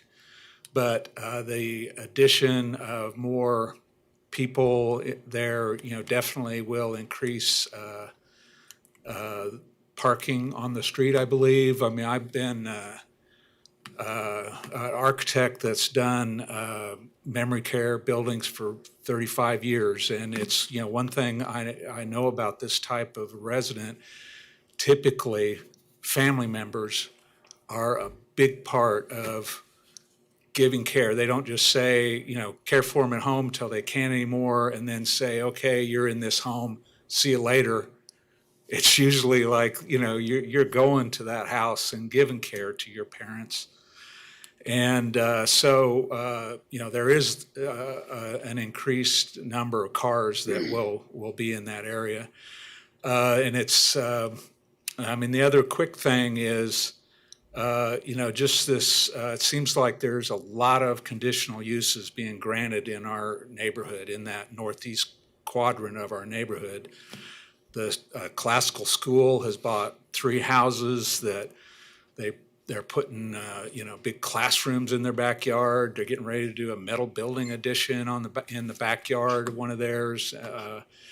It's kind of, that corner of our neighborhood is really eroding, I feel like, because, there's another care home that's on Peachtree that was referred to. That has all kinds of traffic. They expanded into their bedroom to add, garage to add beds.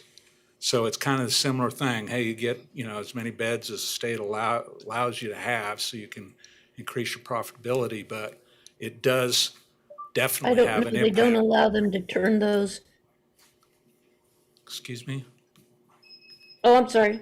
Somebody speaking remotely. Sir, your time is up. Okay, thank you. Thank you. Is there anyone else that wants to speak?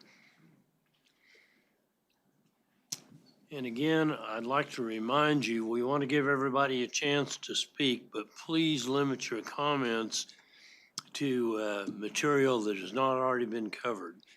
Please state your name and address, and you've got 3 minutes. My name is Karen Townsley, and I live at 300 South Morningside Drive, right in between the 2 Comfort Care homes.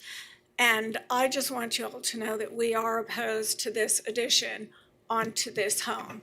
It will change the neighborhood. Thank you. Do we have another speaker?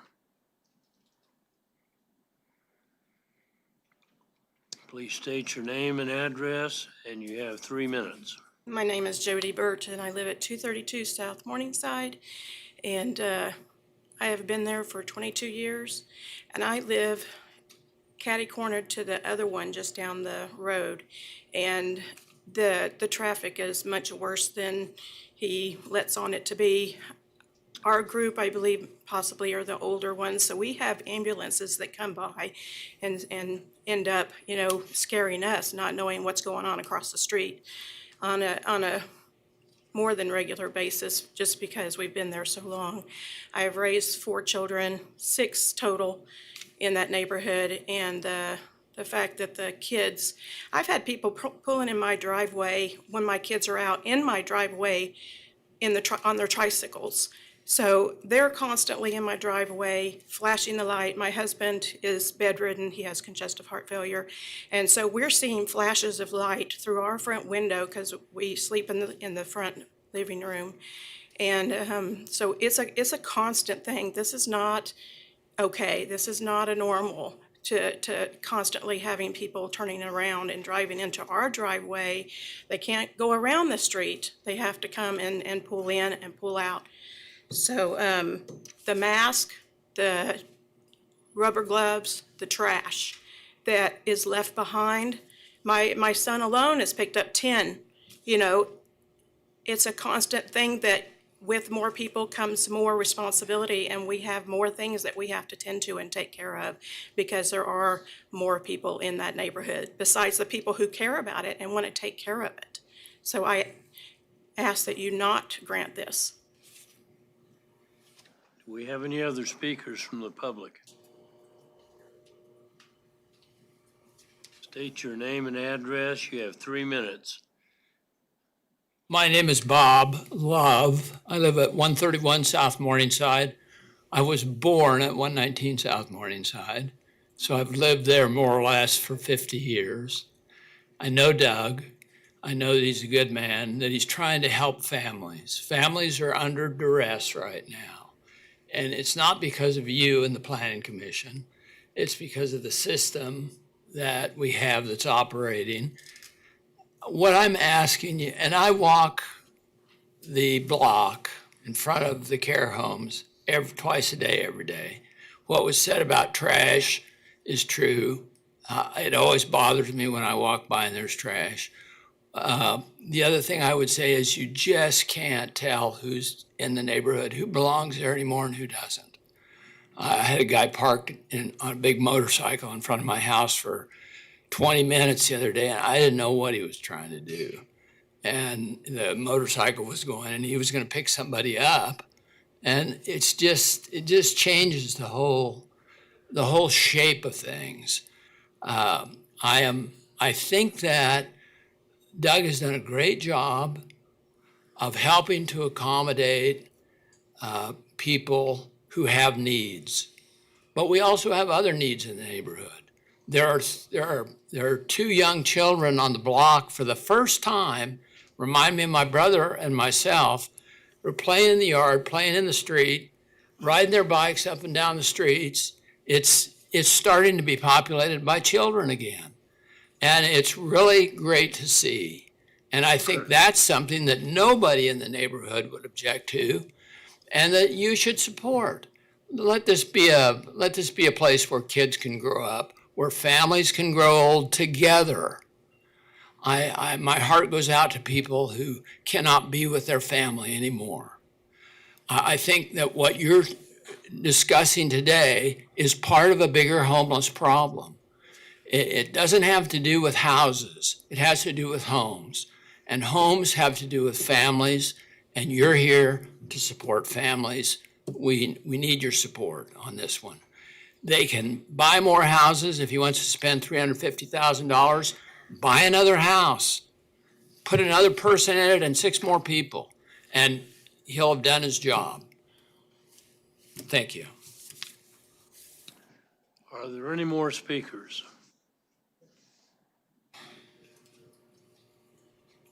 State your name and address. You have 3 minutes, and please limit your 101 comments South to new Morningside. items. I oppose this. It's a residential area. Like Bob said, it's nice to hear children's laughter and the commotion they bring with them. The traffic, the increased traffic is obvious. Wear and tear on the street. You can look at the surface of Morningside Street. There's probably a secondary question there about where is the money for the road use taxes really going, but I won't go there this time. I just oppose it.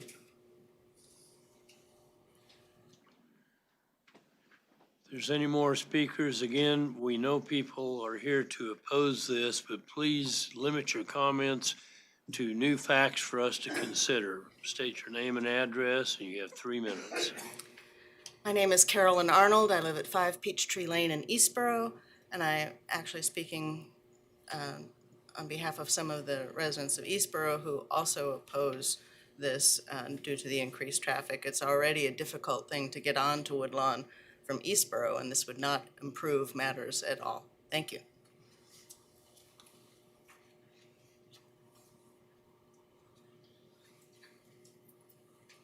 State your name and address. You'll have 3 minutes. I'm going to make this brief. My name is Darlene Rowles. My address is 338 South Morningside. And I'm just saying, I agree with whatever everyone else said, and I do oppose this. Thank you.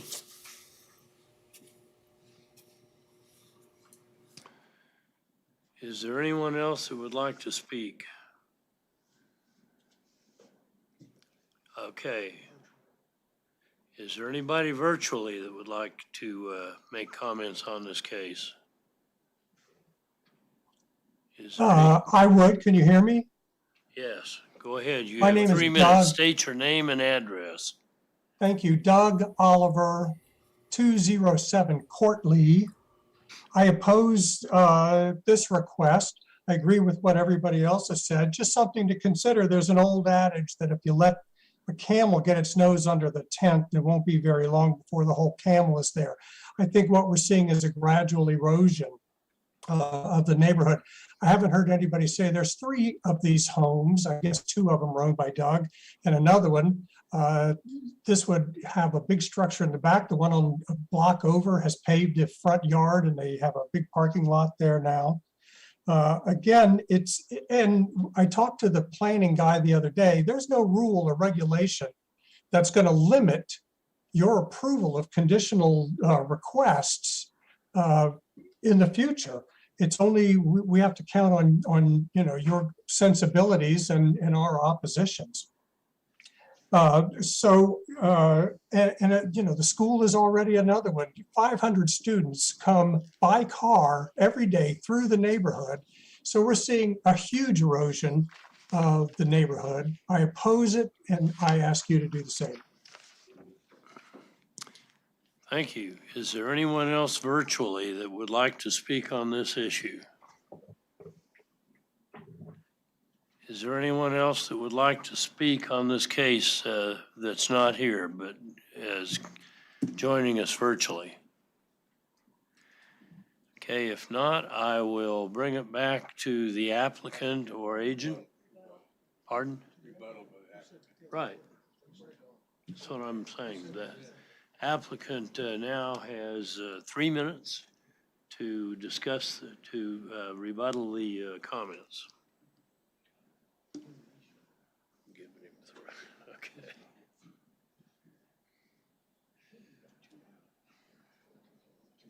They've got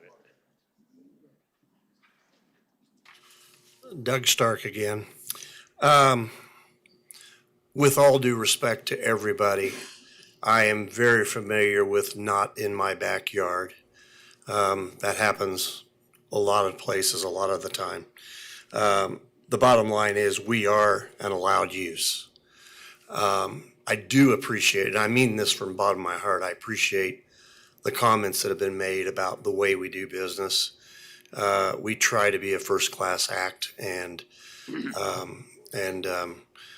there's the things I've heard today about trash and whatever. Bob, there's gonna be something done about that. I can tell you that. We are doing something about it. We pick it up. Well, yeah, but we're gonna. My daughter, who is my legacy back here, I have her here for that very reason, to hear what people are upset about. Condition of the street, I'll give you that one. The streets, Public Works needs to get over there and look at that street. That street stinks. Now, the street behind it, Peachtree, that has a lot more traffic than we do because of the kids coming to the school and the street behind there.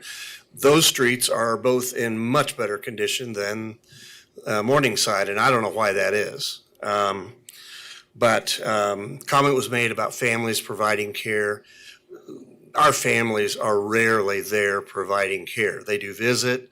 They might come and help a loved one eat every once in a while or whatever. But I think Mrs. Bering would attest to the fact that, my caregivers provide our care. Our families don't come in to provide our care. Cars, yes, there are cars in front of our homes.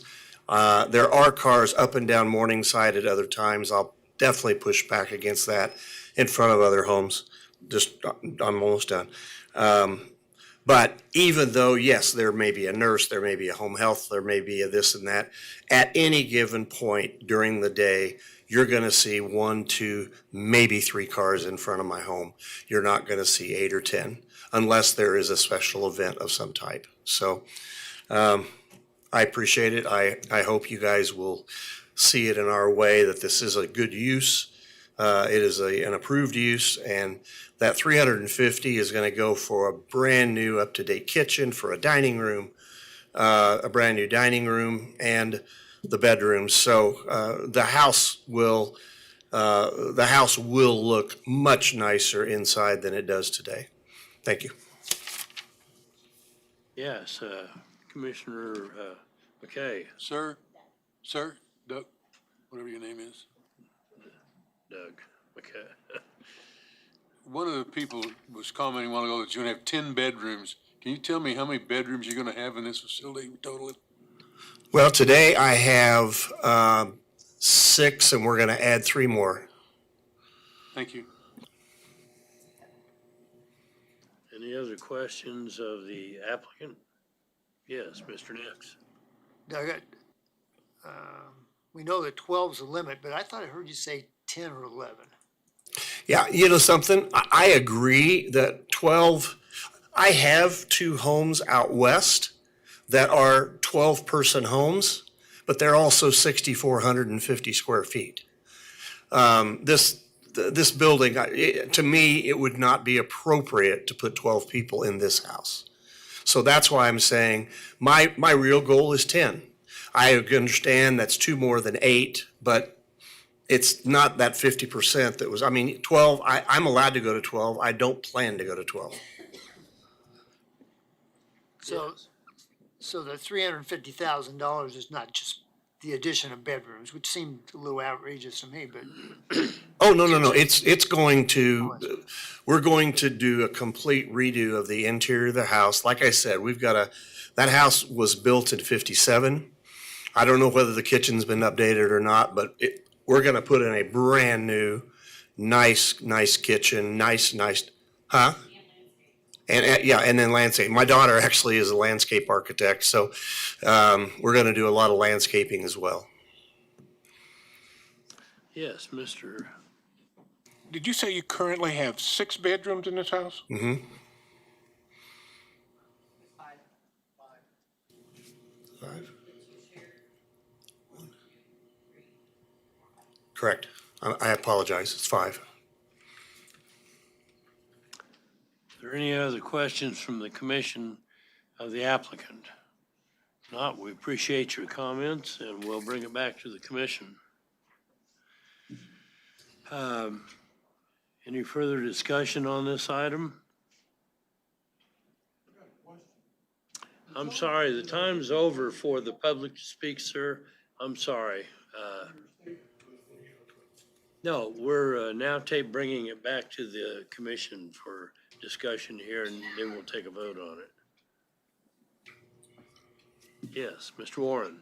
I hate to be in the position to where I'm trying to approve and disapprove what kind of neighborhood people are going to live in, because it takes all kinds. We've got folks that live there and they take care of their neighborhood and they're proud of their neighborhood and they've obviously got that feeling about it.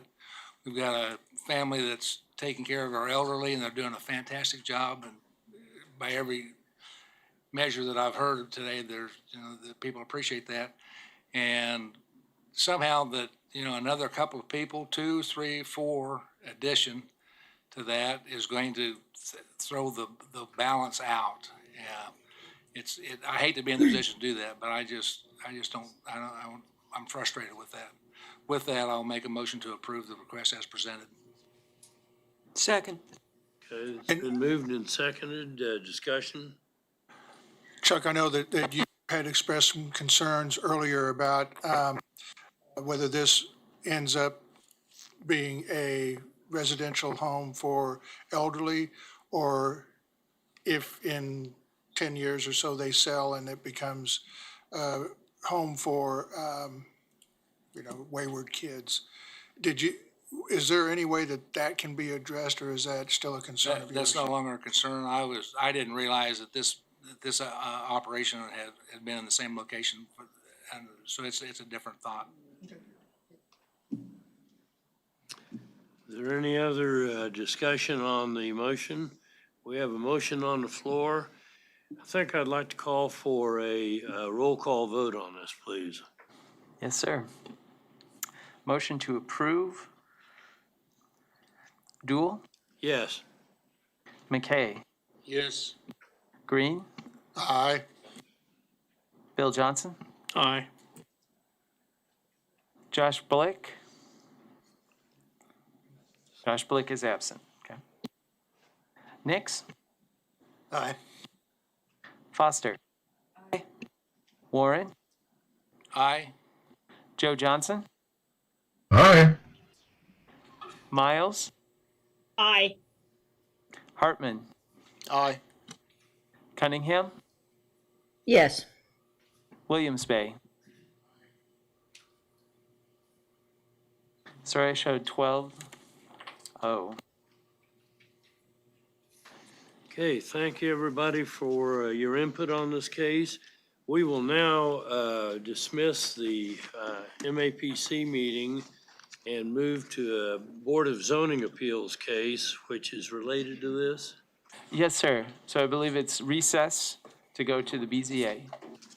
Right.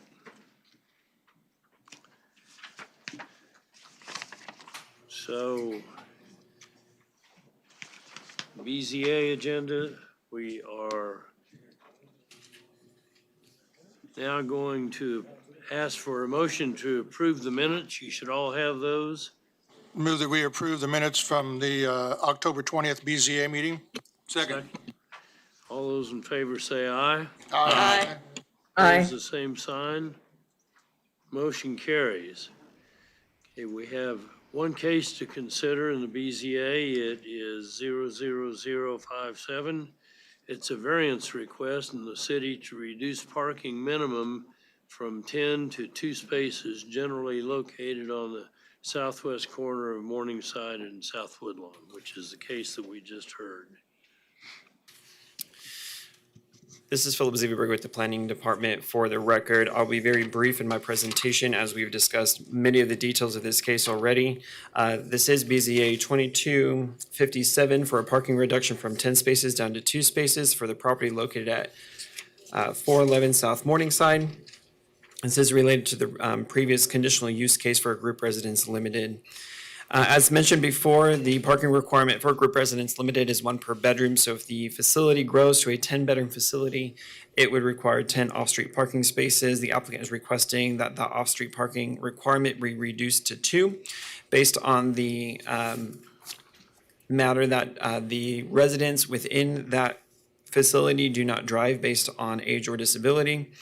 They do have caregivers that will need parking spaces, and they can provide those off-street parking spaces in their driveway.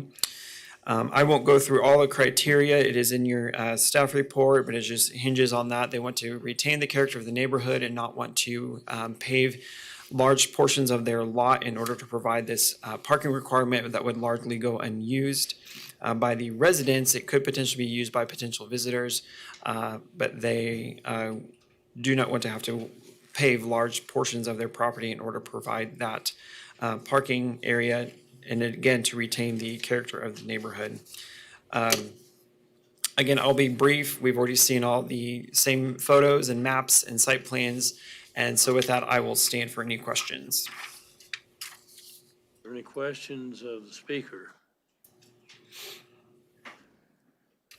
If not, I don't. Question. Yes, Mr. Williams Bay. No cars could they get in the driveway? In terms of providing a legally sized parking space, they could potentially, I think we figured they could potentially get 3, if not 4. In terms of like where it would actually be constitute a parking space. If they're just trying to load the driveway as full as they can, they could probably do at least 4, if not more, if they're parked pretty close to each other to where others would have to back out in order to let somebody else leave. But that wouldn't technically be counted as an off-street parking space. But they could, the driveway is fairly large. Philip, Yes, ma'am. could the driveway be widened just a little bit to provide, on that South Woodlawn side, to provide more parking along there? Or is the setback? The setback is the issue. The street side setback is at least 15 feet. Or actually, it looks like it's a platted 30 side street setback based on the site plan, probably because it's up against Woodlawn. They typically have larger platted setbacks against arterials. And in residential zoning, you're not allowed to have parking within the setback. Oh. Any other questions of the speaker? I guess following protocol, the next item would be to call the agent or applicant back up for any comments on this. Okay, good. I think we'll say for the record, the applicant declined to comment. Yeah. Is there anybody present from the public that would like to comment on this Board of Zoning Appeals case? Is there anybody virtually that would like to comment on this Board of Zoning Appeals case? If not, I will bring it back to the commission for action. Mr. Duo, Joe Johnson, Yes. I'd like to make a motion, we approve this, but we expand the driveway to the setback line on the Woodlawn side, and another parking space be added in the front between the present L-shaped drive and the front setback. Second. Okay, we have a motion and a second. I have a I'm sorry, question Mr. about that. Chairman. You're asking, or that motion is asking the applicant to expand their application, which we can't do. Okay. Okay. I would like to make a substitute motion that we approve per staff comments. Second. We had a motion and a second. Is there any discussion on the motion? I'm going to be in agreement with that. I think by adding a lot of parking in the front, it's going to take away the character of the neighborhood, and so I think this is a better solution. Yes. Yes, sir. Scott Wadle, Planning Department. Just a clarification question on the motion. As part of the motion, I believe you're indicating that you find that the criteria necessary for a variance have been met. Yes.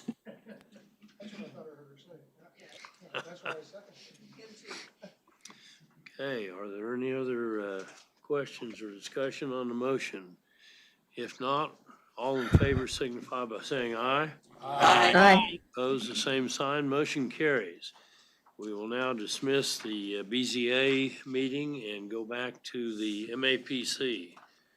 The next case we have is, I believe it's 4.7. 4.7? Yes. 4.7, 2022-00025. Good afternoon, everyone. This is Christina Reith, Associate Planner with the Metropolitan Area Planning Department. This is case number PUD 2022-00025. The applicant here is Tradition LLC, and the agent Mark Savoy is with us here today to speak on behalf of the applicant. The applicant is requesting a zone change from TF3 to Family Residential District to PUD Planned Unit Development to create the Randall Manor Planned Unit Development PUD number 109. The 5.3 acre property is bounded by West 9th Street North to the north, North Waco Avenue to the east, West Randall Manor Street to the south, and North Back Bay Boulevard to the west, with the exception of a few properties. You can see what's outlined here in black is what's part of the proposed PUD. So the subject site has a total of 23 lots, 22 of which are developed with single-family structures, and there's an undeveloped space in the middle here, which is currently used as a community common space. The proposed land use will allow all uses permitted by right in the TF3 two-family residential district on parcels 1 through 3, in addition to accessory apartments, assisted living facilities, group residence limited, multifamily at a maximum density of 14.5 dwelling units per acre, and utility minor. On parcel 4, the proposed land use will allow a common area, church or place of worship, daycare limited, library, parks and recreation, recycling collection station, public, community assembly, neighborhood swimming pool, and utility major. So the proposed PUD will have a reduction in setbacks. Normally in a TF3 standards, the front setback is about 25 feet, and they're proposing 20 feet for the front setback. For the rear setback, TF3 standards normally require 20-foot rear setback, and they're for parcels 1 through 3, they're proposing a 0-foot setback. For the interior side setback, the TF3 standards will be cut in half from 6 feet to 3 feet. And then on the street side setback, they're actually increasing from 15 feet on the street side setback to 20 feet. The character of the neighborhood is residential, with North Waco Avenue serving as a buffer between the residential and commercial uses. The site of the requested zone change is mostly in conformance with the future growth concept map of the community investments plan. The 2035 Wichita Future Growth Concept Map identifies this area mostly as residential. Reduced setback developments, such as those within the proposed PUD, are appropriate for this area. The requested zoning also aligns with the Wichita Places for People plan. It aligns with Strategy 5, which is to provide a diversity of housing options to attract new residents and allow existing residents to remain in the established central area. And it is located within an area of stability, where improvements should be targeted to support development momentum and strengthen the established physical context. And finally, the requested zoning aligns with the goals for the Midtown Neighborhood Plan. The historic Midtown neighborhood existing land use identifies this area as appropriate for residential urban and residential medium density. And so this kind of density that they're proposing would be appropriate for the area. So based upon the information available at the time of the public hearing, staff recommends approval of the application subject to the conditions that are listed in your staff report. And I will go through the photos here. Are there any questions for the speaker? Pardon? Oh. It's all right. So this is where, this is part of the future growth concept map, where it's mostly residential, but there's a little bit of commercial that's in pink here in the corner. And these are the parcels that he's looking to divide. So parcel 1 is in green, parcel 2 is in yellow, parcel 3 is in blue, and parcel 4 is in red. So parcels 1, 2, and 3, those are the ones with accessory apartments, group residence limited, multifamily density, and parcel 4 is the one where you can propose a common space area, church, or place of worship, etc. This is the historic Midtown existing land use. As you can tell, it identifies the areas appropriate for residential medium density and residential urban density. And this is Randall Manor. These are some of the duplexes that are on Randall Manor here. This is North Back Bay Boulevard.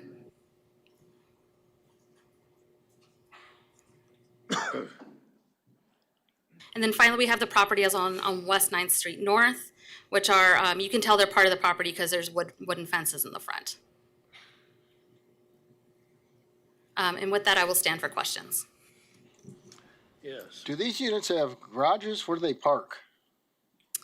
I can't speak to that. Perhaps the agent could speak to that at the moment. But these houses were developed way before cars and driveways, so.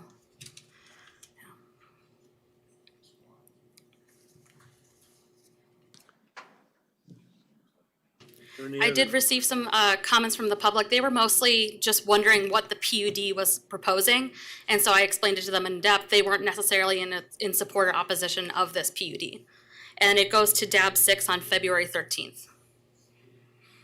Is it my understanding that there's no houses that are going to be torn down, but it's going to be improvement of an area in between them? Well, I mean, there's nothing that's stopping them from demolishing these houses and putting in multifamily density at a maximum rate of 14.5 dwelling units per acre. Okay. Well, we can take that up with the applicant. Are there any other questions of staff here? If not, thank you, and we will call on the applicant or agent to speak. You'll have 10 minutes. Please give us your name and address. Mark Savoy, 433 South Hydraulic, Wichita, Kansas.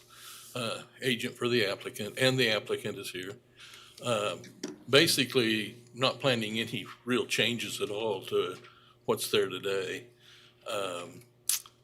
The applicant was interested in taking that area shown as parcel 4, it's wherever it is, That's basically an open area for the use of everybody in Randall Manor area to utilize for outside activities, so forth and so on.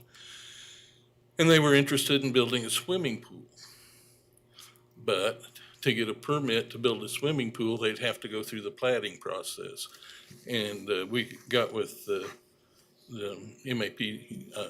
MAPD people, and they said that if we did a PUD, we could set up the uses and avoid having to go through the plating process. And so it sounded like a good idea to us. Like I say, most of these homes have been refurbished and then rented out, so to speak, you know. So the whole idea of this PUD is to allow for doing some improvements in that community area. One thing on our exhibit, I did add a number 7 on the general provisions, and number 7 verifies on that PUD that plating will not be required. We didn't want to have to all of a sudden go in to get a building permit for a swimming pool and have to plat to be able to get a building permit. The whole idea of the PUD was to avoid having to do any plating. So there was that one minor change. And other than that, I'd be glad to answer any questions. Does anyone have questions of the applicant? Yeah, Scott Wadle from the Planning Department. I just want to make sure for clarification purposes that what you're looking for, Mark, is on the attachment to the staff report, it shows 6 general provisions. And so what you're requesting from the podium is to add a 7th. Yes. Which is to specify that plating shall not be required. Yes. For the swimming pool. Or other activity facilities. Okay, any type of building? Anything, yeah. Within a specific area of the PUD or within? It could be anywhere if they wanted to build an apartment building or whatever, you know. I mean, that's what the agreement was at development review, was that we could avoid having to get a building permit to do any construction activities. Scott, was this an opinion of staff, or is this part of the code that states this? If it's part of the public code, I would not think you'd have to have a reaffirmation of it. Excellent question. I was absent for that one, so I'm going to turn to staff and ask them for thoughts and comments.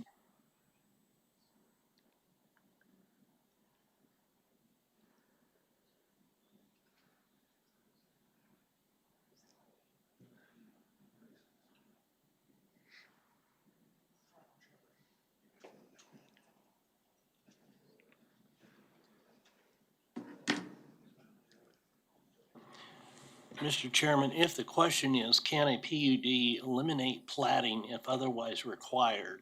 I don't think it can. Because if it's going to be platted, I don't think you can override those regulations by a PUD. Okay, I'd like to say plating as a requirement to get a building permit. I mean, that was the whole idea of us doing, the recommendation to us was to do a PUD and we could avoid the plating process. So there are exemptions in the plating requirements. I think residential accessory structures would be an exemption, but I don't know, I mean, I don't know that I would have an issue with the pool, which is residential accessory structure, but just to give a blanket, essentially this property does not have to be platted now or forever because of the PUD. I'm not sure that that is possible, and I'm not sure our legal counsel thinks that's possible. However, we're getting Neil. He's getting the notes. Okay, I think we're going to try to figure this out. Yeah. The primary area is parcel 4, that community. I mean, if they want to build a pagoda or you know, whatever that could be of use to everyone in the PUD, Whichever, I'm sorry for jumping in, but I would point out, parcel 4, the land use is common area, only those to be used by those who live within the boundaries of it. It says church or place of worship, daycare, library, parks, recreation, community assembly, neighborhood swimming pool, and utility major. So largely, those are describing accessory use, residential accessory uses.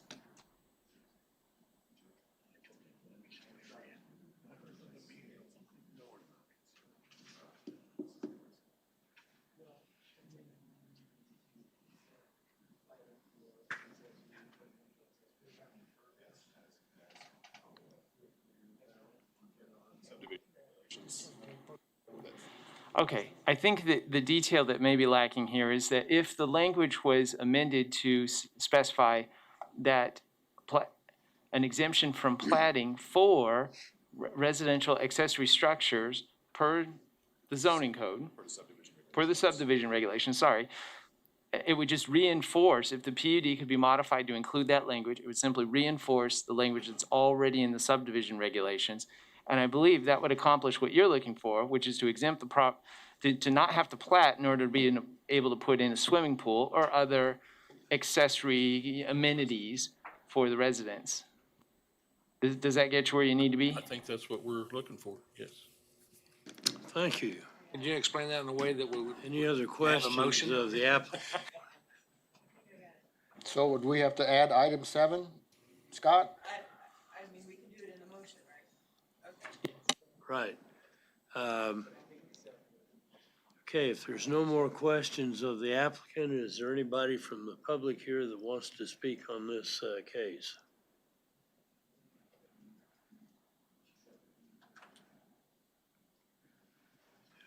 Not being anybody here that wants to speak on it, is there anybody virtually that wants to be heard on this case?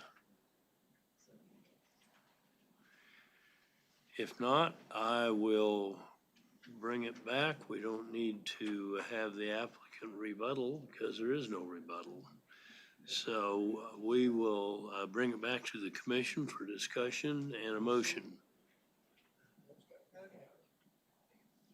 Hearing no discussion, I'll make a motion to approve per staff comments with the addition under the general provisions in the staff report of number 7, platting shall not be required for development of residential accessory structures per the subdivision regulations on parcel 4.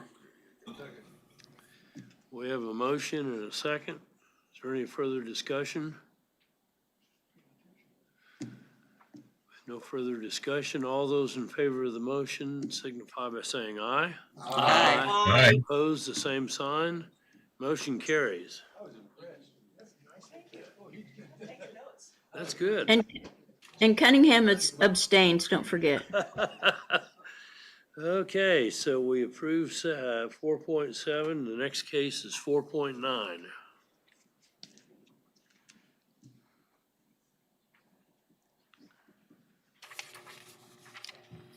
Good afternoon, everyone. This is Christina Reith again. This case was referred back from the Board of County Commissioners per their request. This is case number Zone 2022-00054 and case Con 2022-00039. So the applicant here has 3 requests: a zone change from RR Rural Residential District to SF20 Single Family Residential District, a conditional use to allow accessory apartments on each lot, and a conditional use to allow a community swimming pool. The subject property here, which is outlined in black, is 151.44 acres in total and is located in unincorporated Sedgwick County. The subject site is currently in use as agricultural land. A site plan indicates that the applicant intends to subdivide the property into 84 lots in order to develop single-family dwellings on approximately 1-acre lots, each with an accessory apartment. The applicant has not submitted building elevations that demonstrate architectural compatibility that's required in the regulations, but they will need to do so prior to the issuance of building permits. So just a bit of a background here. On October 20th, this case was considered by the Metropolitan Area Planning Commission and received an approval recommendation 14-0. At this meeting, one member of the public spoke in opposition to the application with concerns of large development in a primarily rural area. And then on November 7th, the case was considered by the Citizens Advisory Board 3 and received an approval recommendation 7-0. And there were no members of the public that spoke on that item.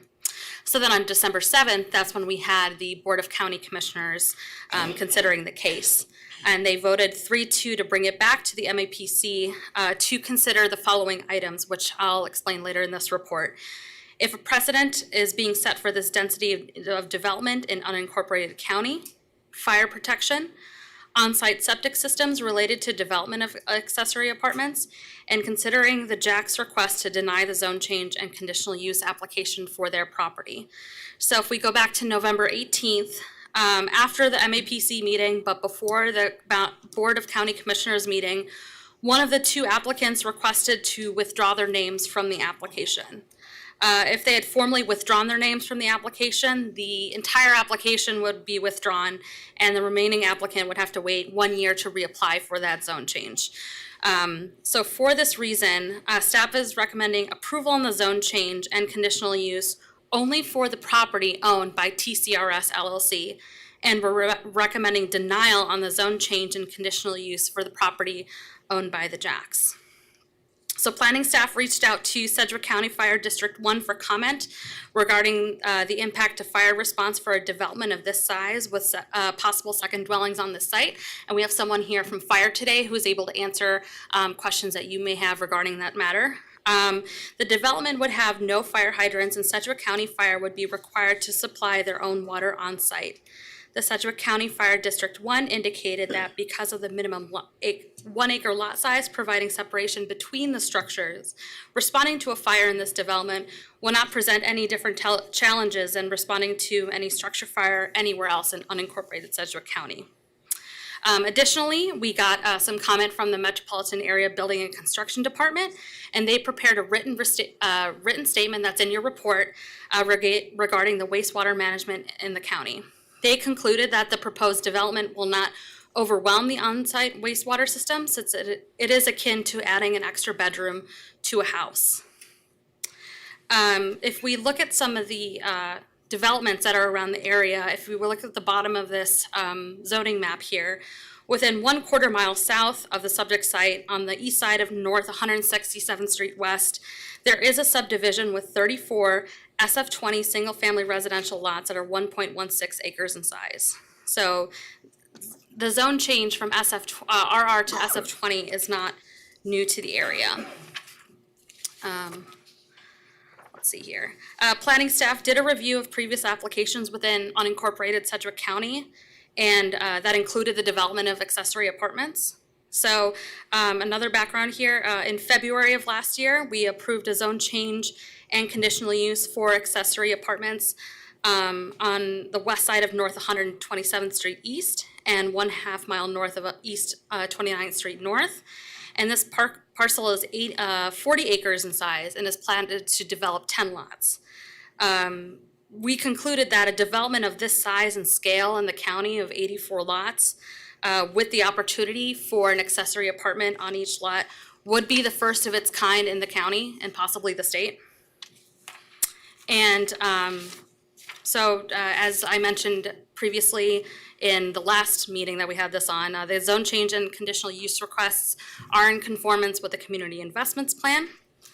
And based upon the information available at the time the staff report was completed, staff recommends, again, denial for the property owned by Kenneth and Allison Jack, and approval of the zone change request and conditional use for the property owned by TCRS LLC. I have not received any comments from the public about this case since before the previous planning commission. And with that, I will stand for questions. Any questions of the speaker? If not, we will call on the agent or applicant. Please state your name and address, and you have 10 minutes. Good afternoon, Brian Lindeback, MKEC Engineering, 411 North Webb Road, on behalf of the owners and applicant. I think mainly just to reiterate what we did last time. This is a development that I think you've already seen as far as the approval of the plat. We plan to develop that, and with accessory structures being a part of that component.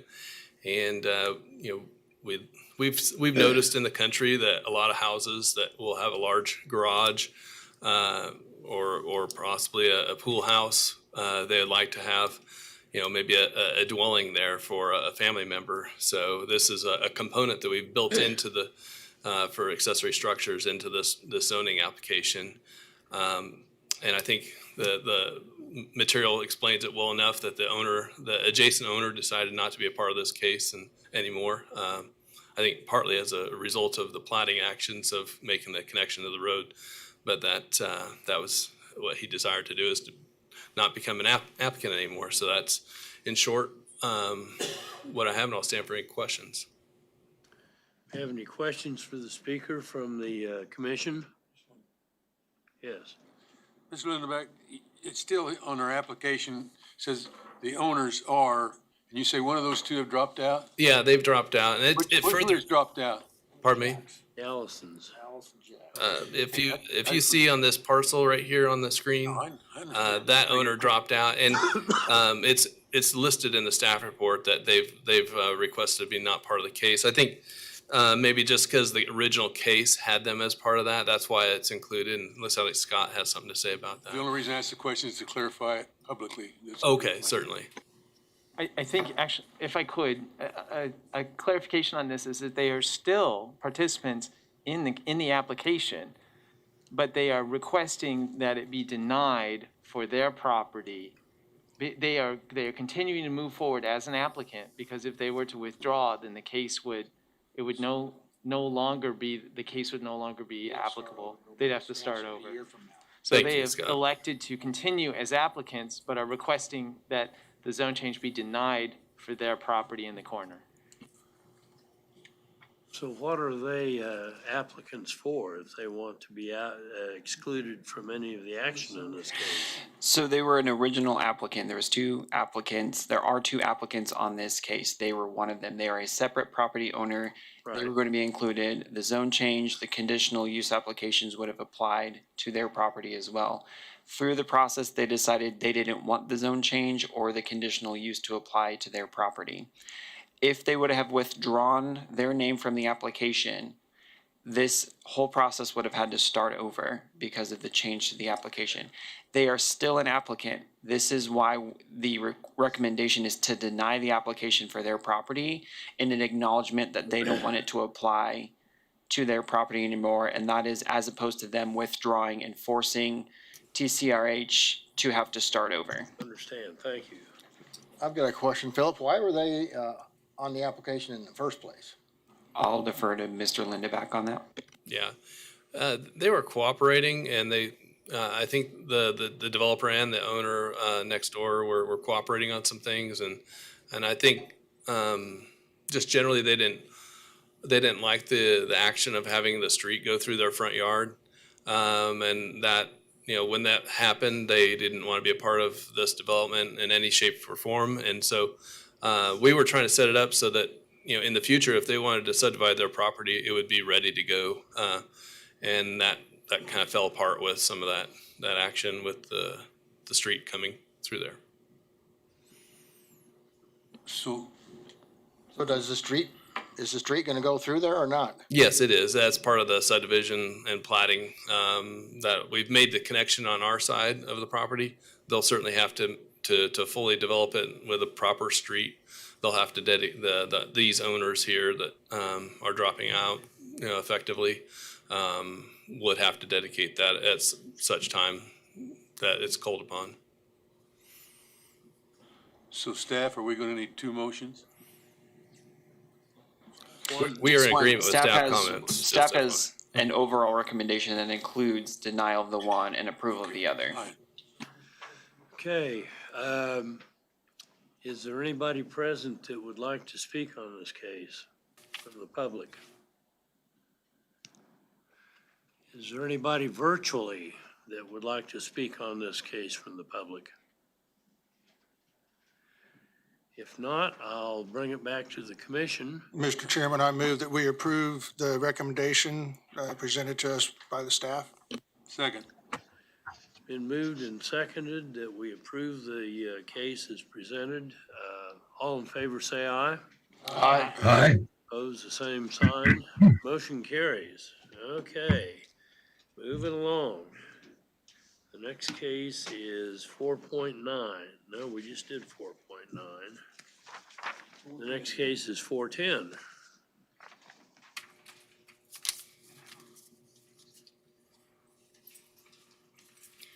Christina Reith again with the Planning Department. This is case number zone 2022-00070. The applicant contract purchaser is with us here today. His name is Seth Viamungu. And the current zoning is TF3 two-family residential district, and they are requesting a zone change to NR neighborhood retail district. The subject site is 0.17 acres in size and is located at 2202 North Minneapolis Avenue. The subject site is currently developed. Historic aerials show that a single-family residential dwelling was previously on site as early as the 1950s. However, it was demolished by the 1970s. I'm just going to forward here to a photo of a sign that is currently present on site. Let's see if I can.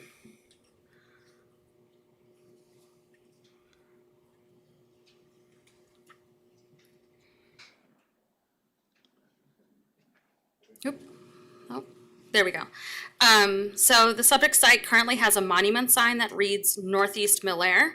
And according to the deed for the property, I spoke with Housing and Development Services on this, the sign must remain on the property unless the property is rezoned. And if the property is rezoned, the easement cancels 90 days after the zoning is completed. The applicant proposes a retail store on site, such as a neighborhood grocery store. The NR neighborhood retail district is the most restrictive zoning district that allows retail general. Just comparing TF3 to NR, the zone change request does not change the maximum height restriction of 35 feet or the street side setback. However, the front setback will be reduced from 25 feet to 20 feet, and the rear setback will be reduced from 20 feet to 10 feet. They will need to adhere to all parking, landscaping, and screening requirements. The requested zoning is not in conformance with the plan's 2035 future growth concept map. I'll just go back here so you can see the map.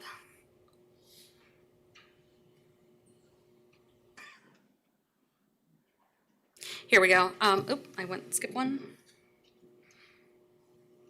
Okay, the map identifies the area to be primarily appropriate for residential uses. However, the property is adjacent to sites appropriate for commercial uses, as you can see here in pink across 21st Street North. It is in conformance with the plan's locational guidelines. The development pattern states that higher density residential uses and neighborhoods serving retail and office uses should buffer lower density residential uses from major commercial and employment centers and industrial uses. So neighborhoods serving retail, such as what is proposed at the subject site, would serve as a buffer between these residential areas and the limited commercial district zoning that we see here in pink. The requested zoning is in conformance with the Wichita Places for People plan. The subject site is located in an area of opportunity in which it requires capacity building at the neighborhood level to accommodate redevelopment that is beneficial to the neighborhood and its residents. The applicant is proposing to build upon a vacant parcel and develop a neighborhood grocery store, which segues into my next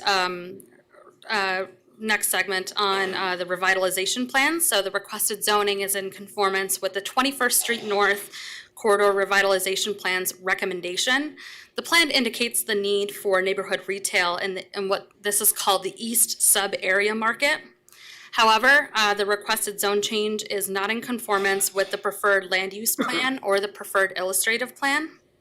The preferred land use plan identifies the site as appropriate for single-family residential use, while the preferred illustrative plan identifies the site within the residential edge of 1/2 mile neighborhood commercial core. Based upon the information available at the time the staff report is completed, staff recommends approval of the zone change request. And I will add that I have not received any comments from the public on this matter. And DAB 1 will hear this case on February 6th. And with that, I will stand for questions. Any questions of the speaker? If not, we'll call on the agent or applicant. Is the agent or applicant present? Yes. Please state your name and address. You'll have 10 minutes. Good evening, everybody. My name is Vyamung Seth. I live on 2825 East Glen Oaks Drive, Wichita, Kansas.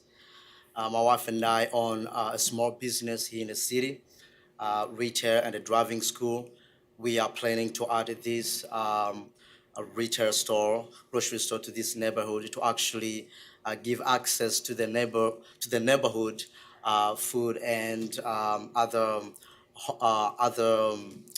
home use necessity to be able to, some of these neighbors, they travel more or 2 miles away to buy foods and other necessary home use. So if we put this retail there, it's going to be a very much easy access to them within the reach of walk 200 feet or less to be able to bring development in that neighborhood. As she states, there are some other businesses over there, but they are not offering what we are planning to offer to the neighborhood, in which is going to add more opportunities for the neighborhood. And I will stay for questions if there is any. Do we have any questions for the applicant? Not, thank you. We'll call on any comments from the public. Does anybody want to speak from the public present? Please state your name and address, and you will have 3 minutes. My name is Misty Colbert. I stay at 2268 North Minnesota. The house that I live in has been in our family for over 55 years. I am a 3rd generation living in that house. I have seen so many businesses come through on 21st Street and shut down because of the amount of theft due to the business. That has not changed. And the reason why it is such a problem, even with a grocery store coming up in the neighborhood, is because it's so many people in the neighborhood who are without employment, and some of them who are homeless, and they just get in those vacant houses and they living in vacant houses. Then they go steal from the businesses around there that are trying to be there as a support to the neighborhood.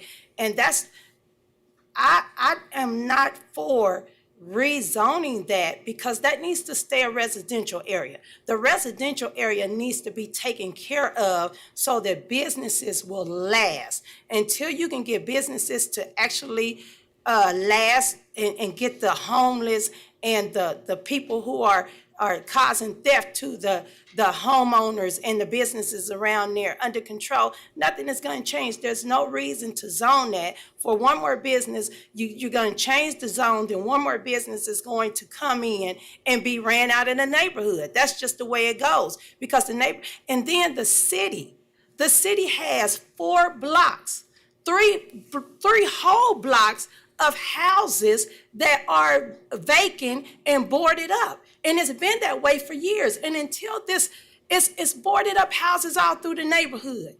So it's not even the proper time to be trying to deal with rezoning a particular area that should still be for housing. Because tell you the truth, me personally, I would not even continue to be in the neighborhood if I couldn't afford to. But I appreciate being able to own a home in the neighborhood, and that's why I'm constantly talking to my neighbors. I pick up my yard every single day. I can understand how the people in Eastboro was feeling, because I would like to walk down my neighborhood. But a lot of those people, I don't even know who they are. They're strangers to me, and they're always eyeballing your house and what you might have outside and everything. We've had our cars broken into. That store is going to be no different. And then the building is gonna go up, the store is gonna be run out of business, and it's gonna be one more boarded up building in the neighborhood. So I say, nope, don't let them, I'm not for it. Thank you for your time. Thank you, ma'am. I have a Is question there for excuse me, a question for the speaker? Yes, sir. I'm looking on this aerial and it looks like across the street is a commercial building. How's it staying in business? Across the street from, okay, across the street, those, a number of those buildings have opened up in the last year or two. Give them just a little bit of time, because a year before those, a couple of those opened up, it was businesses in there. They lasted for a little bit of time, and it didn't even have nothing to do with that. You can't survive when you're in an area where it's even though it's homeowners and it's residential and a lot of people are renters, what's happening is the properties are not being taken care of.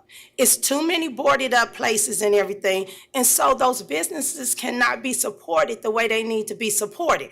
And if it wasn't for the people who are trying to take care of their property, visiting the dollar store and the little gas station and everything, those businesses wouldn't last long.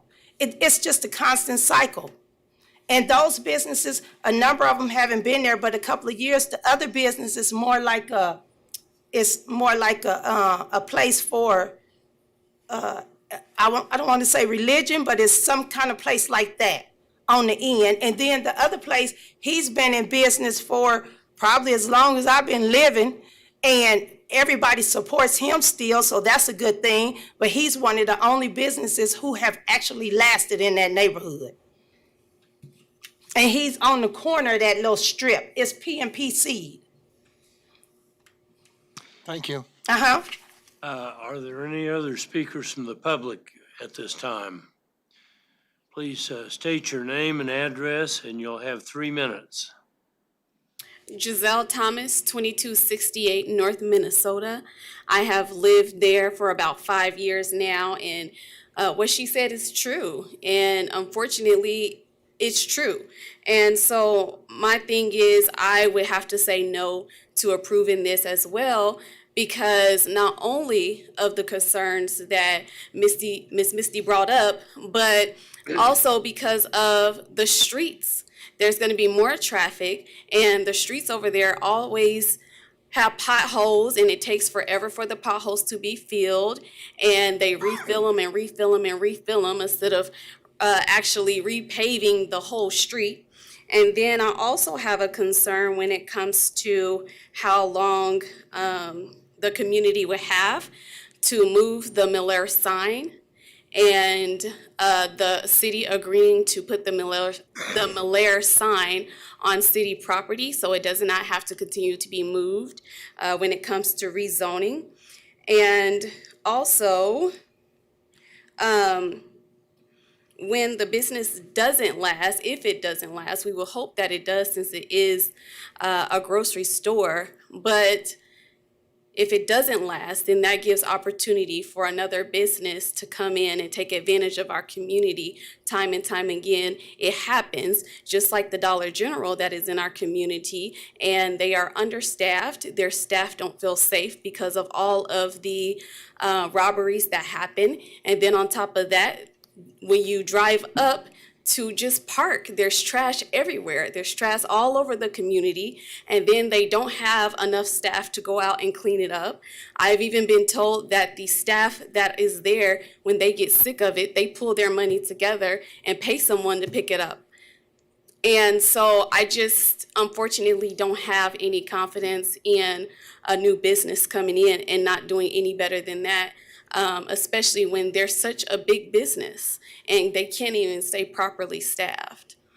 And so those are my concerns, and those are my reasons for saying no to this. And I do agree that the community does need to help, or excuse me, the city does need to help this community to improve so that we can welcome in these businesses that we need. Thank you. Are there any other speakers from the public that would like to talk? Yes.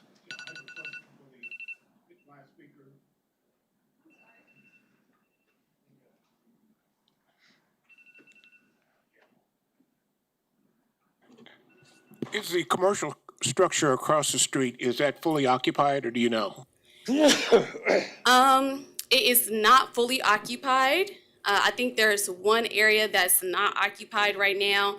There is a new area there that sells like lingerie and stuff, and that business seems to have been doing well so far.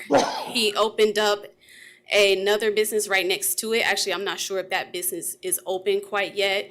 And then, as Ms. Misty stated, there is the PMP seed area who is under new management, and they seem to be doing a good job. And then at the other end, I believe there is like a thrift store, and I'm not sure how well that is doing. But usually there's more traffic on the other side of the street because it's right off the highway and people know the PMPC business very well. And so people will check out the other stores because they frequent that store. But when it comes to the other businesses that has arisen in that area, it's always the same thing. Even if they stay for a long time, it's always an eyesore, and it's always just, it feels more like they're taking advantage of our community because the stores are not upkept the way they should be. Thank you, ma'am. One other question. Isn't there a grocery store just down the street from this location? There's not a grocery store within this area. This is actually considered a food zone, or excuse me, a food desert, thank you. And so, like I said, it is needed, but it's like at what cost?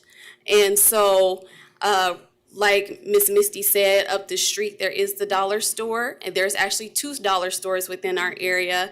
And so far, they have been the only ones that have stayed for a while. But like I said, it's not the best quality of store, and the city has had to make them provide certain foods, and they didn't even want to do that. And it's still a little off with what they provide. And so with the gentleman being local, I would have more confidence, but at the same time, the track record is bad, and if their business doesn't last, then that just provides another zoning area to take advantage of our community. Thank you. Thank you. Is there anybody else from the public that would like to speak on this? Is there anybody virtually that would like to speak on this case? If not, I will bring it back to the applicant for rebuttal.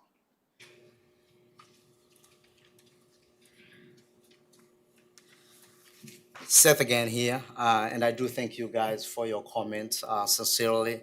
I did speak to some of the business owners across the street. Unfortunately, I have not spoke to the Dollar General employees, but I did speak to some of the business owners over there. And as you said, they didn't raise any issues about robbery and anything like that, but they said that they are doing pretty well over there.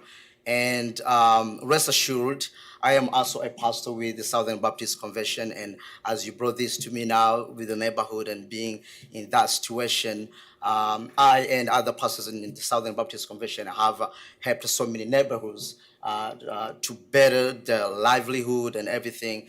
And I will do, if we get approved on rezoning this, I will do anything in my power, and as we have done in so many other places, to make sure we are giving what the neighborhood needs and making better livelihood and the things that needed to be done over there, like everything that you have mentioned, that it has come to my attention, and we will work together. And as I've done in so many other places, to bring this neighborhood to a better place that it needs to be.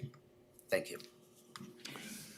Thank you. Now I'll bring it back to the commission. Do we have a motion? Comment and possibly a motion. One of the overarching goals of planning is to make neighborhoods better, and it doesn't, as a rule, go as a smooth process. I live in Delano, which is currently developing nicely in a lot of areas, but believe me, it was a long, hard process that went back and forth a lot. but you can't assume failure. You have to keep trying. And a local grocery store, for us, it was a Little Brahms, but neighborhood market, but a place where you can go get groceries by walking over and getting them or a short drive, that is a huge step forward. And I understand your concerns, but I think we have to take the chance and try. So I would like to move that we approve per staff comments. Second? We have a motion and a second. Further comments? Yes. I'm going to go along with the motion. There's very few things worse than a vacant building in an area, so I appreciate the concern that the speakers have given us. But if you don't try, then you'll never get ahead. You've got, I don't know which comes first. Do you get the houses to support the business, or do you get the businesses to support the houses? But we've got somebody that's willing to invest money in it to try to make it happen, and it's got the chance. And so I think we have to give them a chance. Any other comments? Call the question. All those in favor say aye. Aye. Opposed, the same sign. No. Okay, so we have what, 11-1? Motion passes. Next case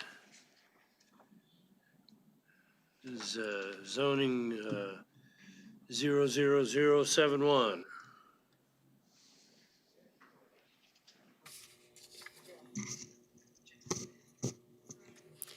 Good afternoon, Erin Ewok with the Planning Department.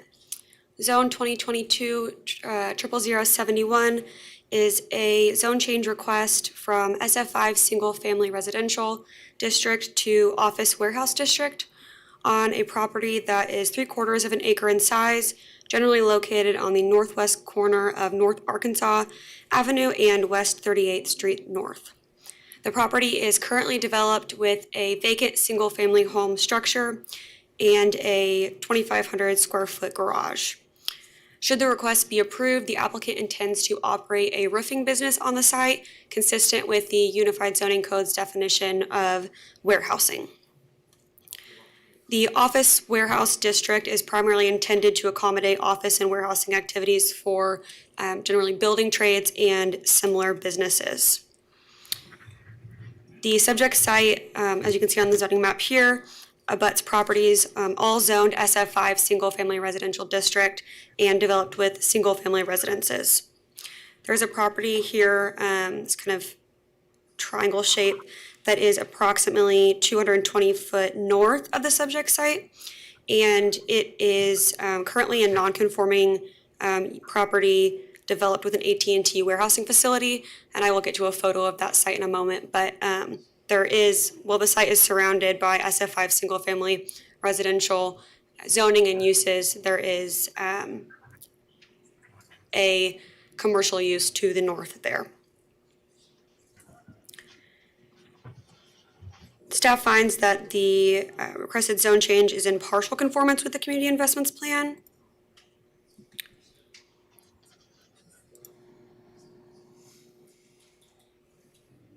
So you can see that the site is designated for residential use by the 2035 future growth map. What makes it in partial conformance is that, of course, it does not comply with the residential designation. However, staff does find that the request is in conformance with the locational guidelines. So the screening and landscaping that would be required for the site, and then the recommended protective overlay, which I will get to in a moment, can mitigate the potential negative impacts of the proposed use on nearby properties. I do want to note that where abutting residential zoning, screening will be required on the property, and the Wichita Landscape Ordinance will require a landscape street yard along North Arkansas and West 38th Street North. Additionally, a landscape buffer will be required along the north and west property lines. Based on information available prior to the public hearing, staff is recommending that the request be approved subject to a protective overlay 403. And in this protective overlay, the office warehouse district uses that would be permitted on the site would be limited to just office, general, and warehousing. So other office warehouse uses would not be permitted on this property. I have received a decent amount of public comment this morning, actually, so I provided you all with an email from residents that they have signed.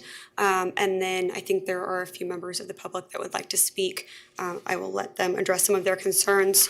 Before doing that, though, I will go through the staff photos, the site photos, I should say. So you can see that the subject site is currently developed with the vacant single-family home as well as the garage.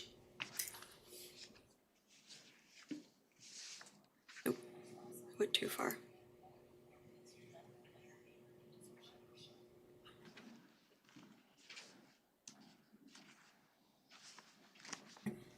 So this is east of the subject site. You can see the single-family homes directly to the east.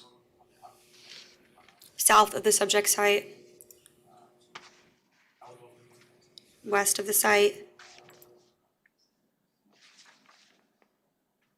And then this is the AT&T facility, so the commercial property that is to the north. I'm facing west here. And then another photo that shows the AT&T facility structure. Even with that, I'm glad to answer any questions you all may have. Aaron, is all the access off of Arkansas? Yes, so the access to the site is off of Arkansas Avenue. Arkansas, sorry. You can tell who's lived here all their lives and who hasn't. If it were the river, I would have said Arkansas, you know, the street. Bear with me. Are there any other questions of the speaker? If not, I'll call on the agent or applicant to come forward, and you have 10 minutes. Please state your name and address. Ron Blanchett, 3743 Agnes, Wichita, 67204. I'm just trying to get in compliance so we can move ahead, clean up the lot, tear down that old house, go from there. Thank you. Any questions of the applicant?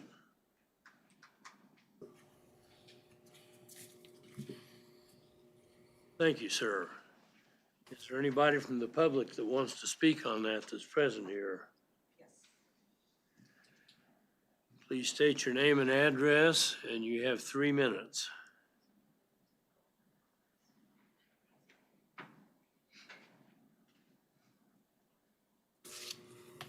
My name is Sue Lorenz, and I live at 605 West 38th Street North. My house is about 600 feet from the said residence. They are passing around pictures now. I've lived in that house for 23 years, and in that 23 years, there has been no upkeep. We've had homeless people. We've had to call many times the police. We've had incidents of homeless people living in there, saying that they were living in there with approval. Now, I don't know this for sure, but with approval from this gentleman, and they're working for him. It had no gas, no electricity, no running water. You could watch them poop in a can in front of the house. We've had to call city zoning on many occasions because of all the trash, and he has cleaned it up. These pictures are the cleaned up version.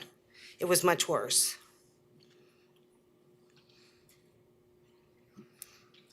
It has been an eyesore for 22 years and just gets worse. There's been never any help to try to get that place cleaned up. Are there any questions of the speaker?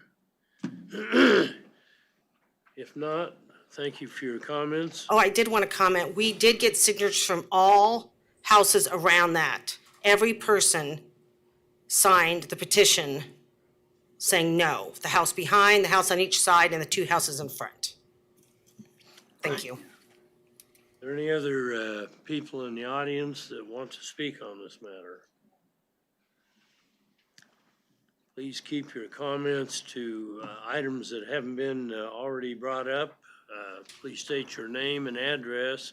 You'll have 3 minutes. Okay, my name's Teresa Kennedy. I live at 621 West 38th. And no disrespect to this guy, I've never met you, but as a property owner, but not living on the property, you have no idea what we have went through with the homeless people, drugs, fighting, the cops. And as homeowners in our neighborhood, we're trying to keep our neighborhood safe, and we don't see any advantage to zoning this property warehouse office. We kind of think it would affect our property values. And with this, we only see more traffic and blight from the property. And like my neighbor said, it hasn't been maintained. And we already have so much traffic on our Kansas, and we feel this will only add to that. And like Aaron said, we have AT&T north of us that brings in tons of traffic. And we like to keep our area residential as much as we can. And we, like Sue said, we talked to almost every neighbor in the area, and all of them had stories about the place, and none of them were good. Thank you. Thank you. Is there anyone else that would like to speak on this case? Please state your name and address. You have 3 minutes, and limit your comments to anything that hasn't already been said. I am Hortensia Hernandez. I live at 3845 Arkansas. And I am here to oppose to this zoning due to the traffic. That's what my neighbor has said. We already have enough with AT&T. I think the roofing or whatever he's trying to do there is I'm right next to it. And I have a little baby there that I watch. That's my grandbaby. And I'm not gonna want a lot of men or gentlemen or people around that area. I want him to be secure. I have a girl that's 17 years old. I see a lot of traffic there with guys and stuff around her that concerns me. I think I'll be scared to go to the store and leave her alone because I don't know what could happen when I'm not there. Our house, we worked really, really hard to make our house beautiful. We rebuilt it, we made it nice.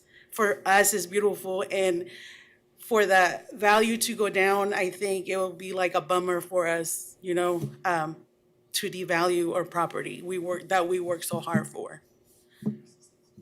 And I oppose.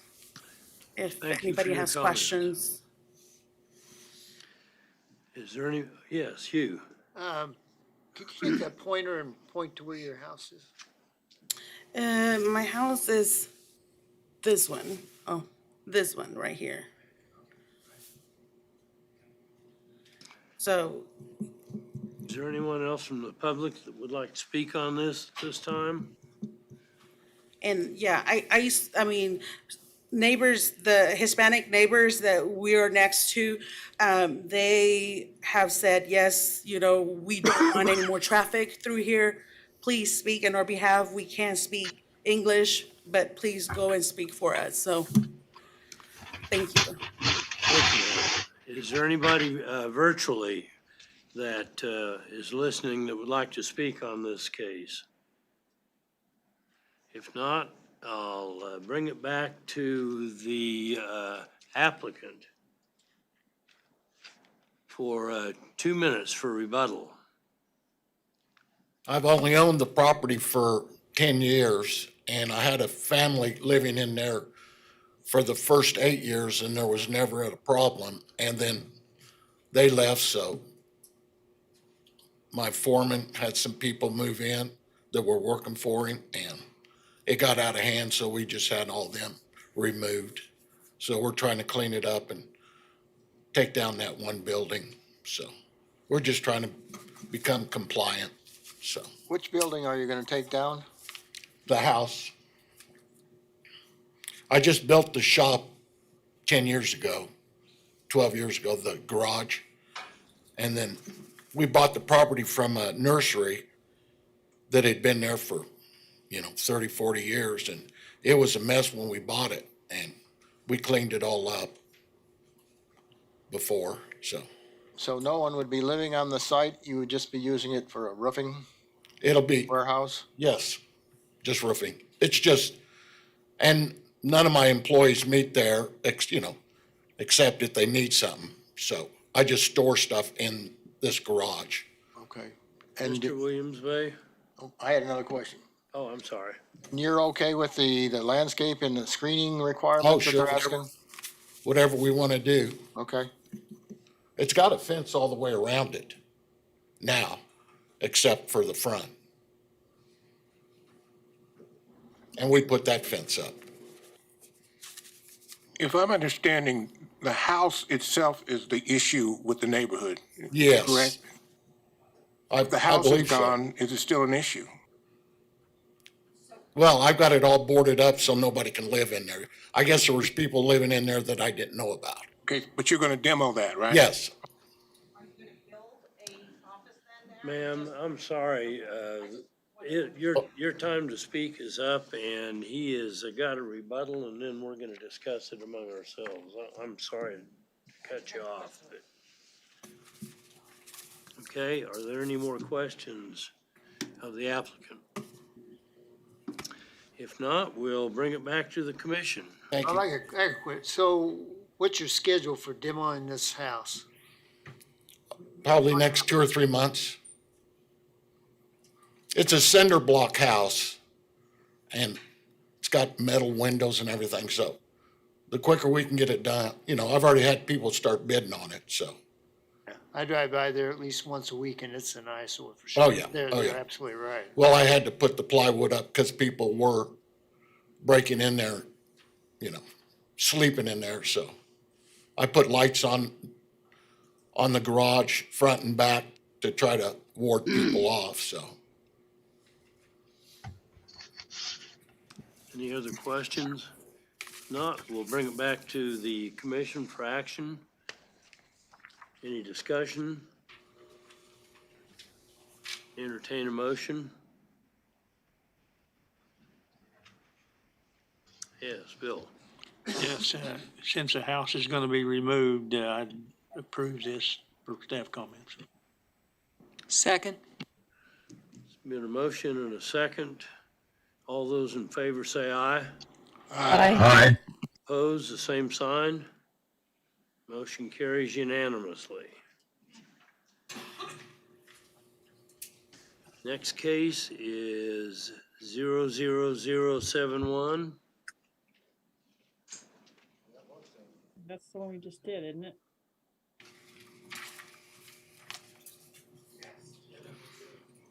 Oh, excuse me. I'm out of sync. 3. Yeah, it's 413 is the next case, 7-3. Christina Reith again with the Planning Department. This case is going to look very similar to one I presented earlier. The applicant is requesting a zone change from RR Rural Residential District to SF20 Single Family Residential District and a conditional use to allow accessory apartments on each lot. The subject property is almost 80 acres in total and is generally located on the north side of East 37th Street North and within 1/2 mile east of North Greenwich Road in an unincorporated Sedgwick County. The subject site is currently in use as agricultural land. The applicant has not submitted a site plan, but I believe that there's going to be one with the PowerPoint, but it was not submitted to staff ahead of time. But according to the Unified Zoning Code, each lot must be a minimum of 20,000 square feet. And they also have to demonstrate that the building elevations and the architectural compatibility between the accessory apartments and the main structures. If we look at some of the properties around here, property to the north is zoned for rural residential district and is in use as agricultural land. Property to the south is also zoned for rural residential district, and they're developed with single-family residential dwellings. Property to the east is also agricultural land, RR Rural Residential District. And property to the west is located within the city of Wichita as LI Limited Industrial, and it's developed with a single-family residential dwelling and agricultural land. For public services, I know that this was a point of contention for the last case. So the water here will be serviced by Rural Water District 1. And according to the agent for the applicant, sewer will be provided by alternative septic systems that are not public. The zone change and conditional use requests are not in conformance with the community investments plan. If we take a look at the 2035 Wichita Future Growth Concept Map, the map identifies the area to be primarily appropriate for agricultural and vacant uses. And this is likely due to the fact that planning staff did not anticipate this much residential growth in Wichita and Sedgwick County at the time that the Future Growth Concept Map was adopted. Based upon the information available at the time the staff report was completed, staff recommends approval of the zone change request and the conditional use with the following conditions that you see in your staff report. I did get an email yesterday, and the paper copies are available at your desk here. I did have a chance to speak with the gentleman. I assured him that these are going to be single-family residential dwellings, and the accessory apartments are only accessory apartments for single-family houses there. And with that, I will stand for questions. Do you have any questions of our speaker? If not, I'd call on the applicant or agent to speak. You have 10 minutes. Please state your name and address. Brian Lindeback, MKEC Engineering, 411 North Webb Road, on behalf of the owner and applicant. We are in agreement with staff comments. With approval today, we will pursue a plat in the near future. Well, we're looking at around 20 to maybe tops 30 houses. This will be a rural development. We'll provide connectivity like we've been doing to adjacent properties. But with that, I'll stand for any questions. Any questions from the commission? Thank you. Thank you. We'll call on anybody from the public that's present that would like to speak on this. Is there anybody here that would like to speak on this case? Who did we have that wanted to hear this case? I think my recollection is that there was a member of the public who had indicated that, someone who was in person here. Okay, well, I'll bring it back to the commission then. Kirk Sponsel, Is there Assistant anybody County Counselor. virtually that wants to hear this case? There not being anybody that wants to hear this case, I'll bring it back to the commission for action. Kirk, are you there? Yes, I was just going to ask that you ask about people who are zooming in as well. So that's resolved. Thank you. Yeah, I just did. Okay, I move for approval per staff comments. Second. okay, it's been moved and seconded. All those in favor say aye. Aye. Opposed, the same sign. Motion carried. Okay, we are down to the last case, which is 00074. Now, is there somebody here that wanted to hear this case? We're recommending denial of this case as well. That's right, okay. Good afternoon, again, Philip Zievenbergen for the record. Zone 2274 and Con 2254 is a request to rezone a property located on the east side of South Seneca, within 1 block south of West 55th Street South, from limited commercial to limited industrial and a conditional use to allow for wrecking and salvage in order to permit an existing tow lot that exists on the site. It's the intention of being able to store vehicles after they've been towed.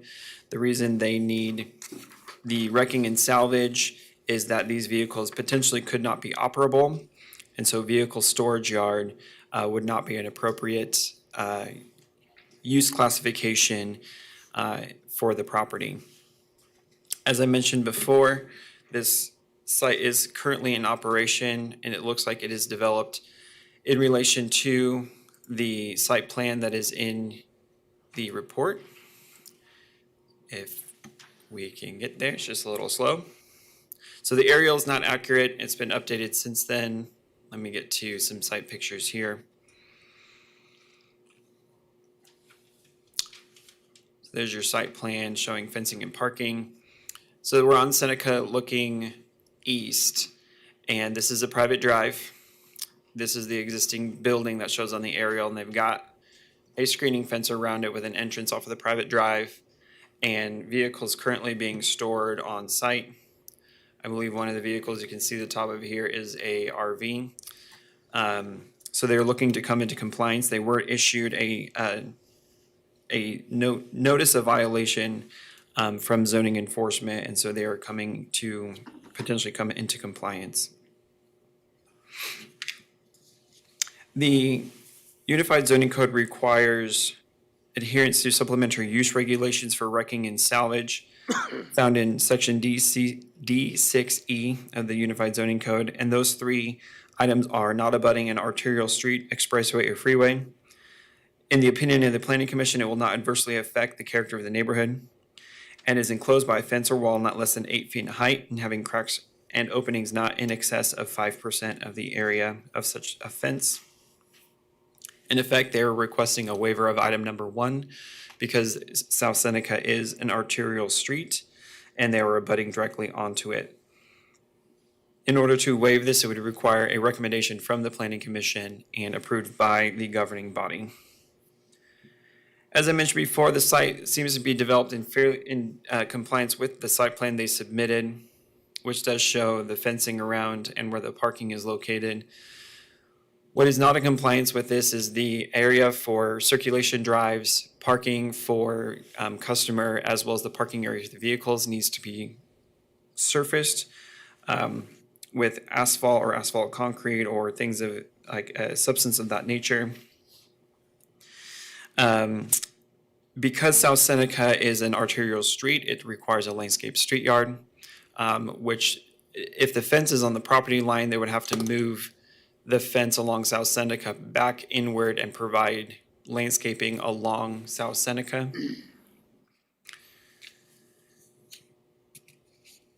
The site plan does not identify which areas are for customer parking, and they'd have to come into compliance with that. Property surrounding the site is zone limited commercial on the north and the east and on the south, but the north is a church property. Even the vacant parcel here is owned by the church that is at the corner. The property to the south, though it's zone limited commercial, is a residence. This parcel here is a residence. This larger parcel that is actually in control of the private drive is residential back here, and they are the property owners of this subject site as well. Property across to the west is unlimited commercial and is undeveloped. You've got a service station, but you have primarily residential properties around it. This limited commercial zoning at the corner is a remnant of the action in the 50s when this property was in the county, where the Board of County Commissioners rezoned the arterial corners to commercial to help promote development at that time within the 3-mile ring outside of Wichita. The character of the area is also defined with the fact that there are no uses like this within a 2-mile radius of the site. If the application is approved, it would be introducing a new use into the area. Within 1/2 mile to the west and south, at the there are instances of general commercial zoning. You can't see the general commercial zoning, but it's just right at the bottom of where this map cuts off. And limited industrial zoning, again, that would be farther to the south. But the current uses of those sites are not indicative of the zoning that they have. The comprehensive plan identifies the site as appropriate for residential uses, so it is not in conformance with the comprehensive plan.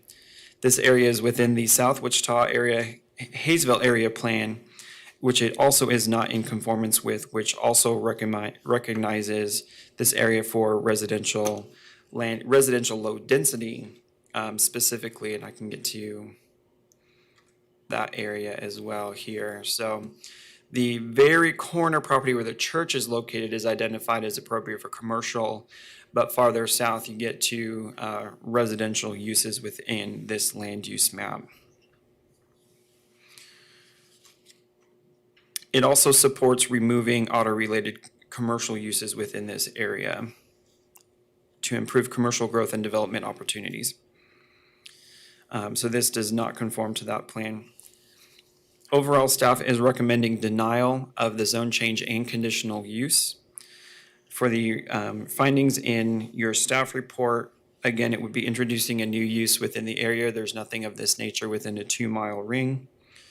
The subject property is zone limited commercial, which supports a wide variety of residential, civic, and commercial uses that would be more compatible with the existing surrounding development. The zone change to LI and the conditional use could bring opportunities for nuisance complaints and a higher intensity of uses that would be appropriate for the site. Introducing this use as a new use to the area, there's the concern with the undeveloped commercial property to the west of potentially opening the door for future requests for land use changes to potentially mirror or have additional types of those uses in the area. It is not in conformance to the plans as I presented. If the Planning Commission were to approve this application, we did provide conditions of approval in your staff report for consideration. One is to provide an updated site plan for the reasons I stated before.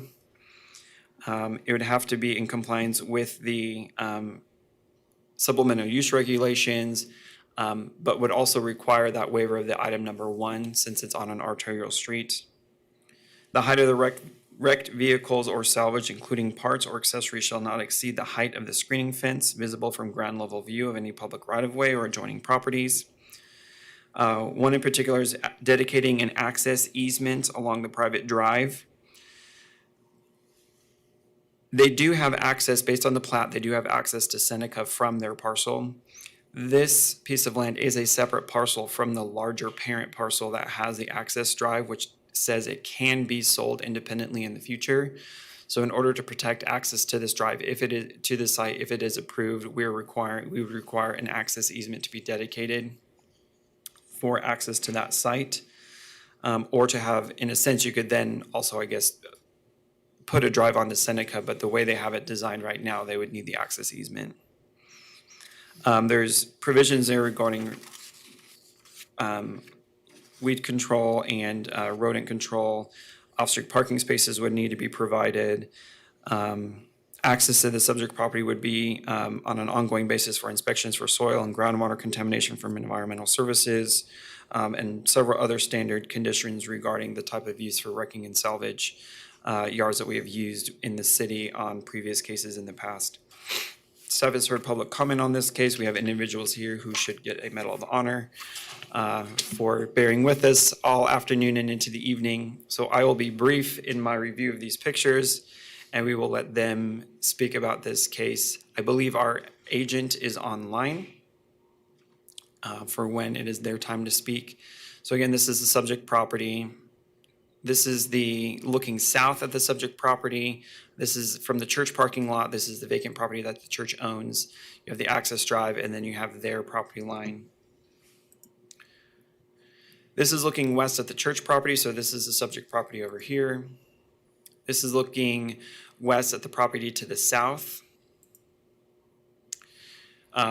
More residential properties to the south as well.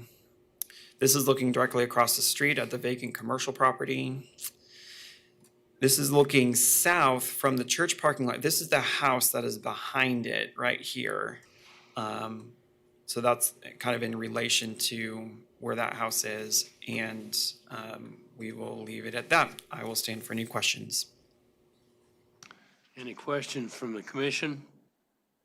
Philip, you mentioned that there's no other similar uses, I guess, within a couple of mile area. I guess that you're talking about there's no conforming uses, because I know of at least 4 or maybe 5 places that are operating in this way that I guess aren't conforming.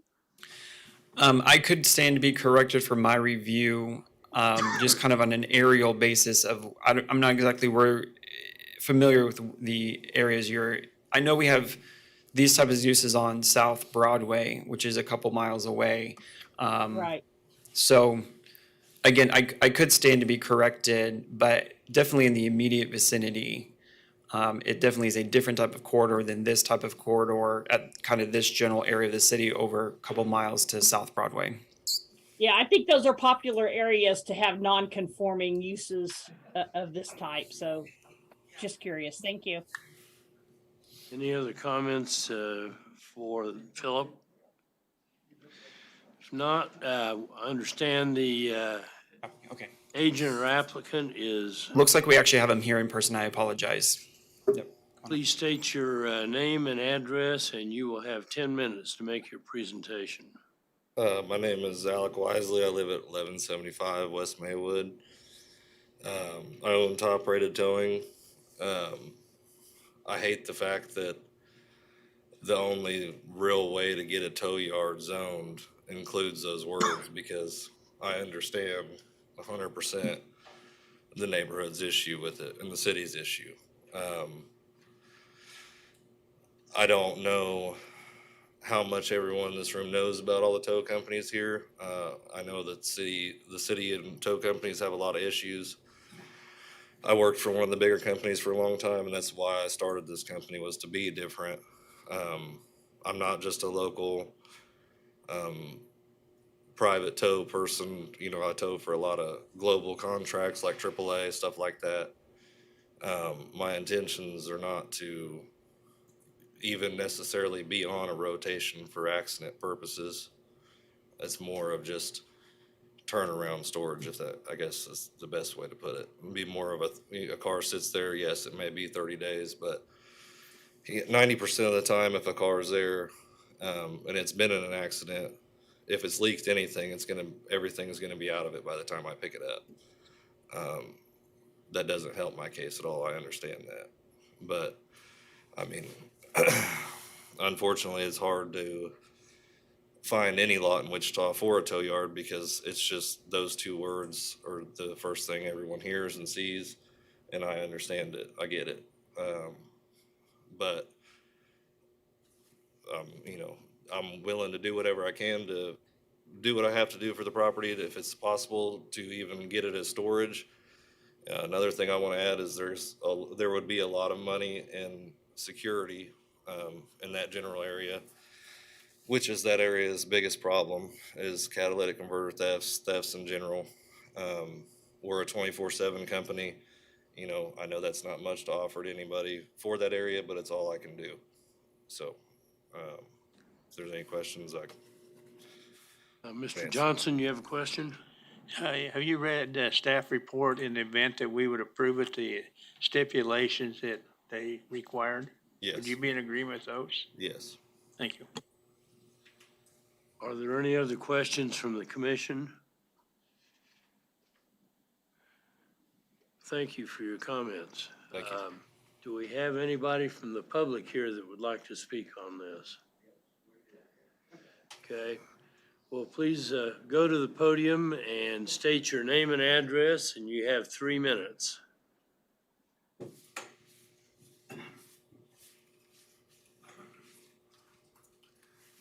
I'm Randy Corbett. I live at 5700 South Seneca.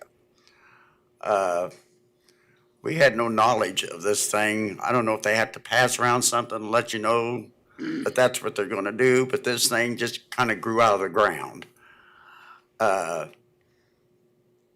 His fence on the south is not finished, nor is it on the east, so we get up, we look out our bedroom window, we see wrecked cars piled up there. I would also like to know if, should it pass, is the property just directly south of it would be able to be purchased and expand this thing? I mean, yeah, that put it right on our fence line.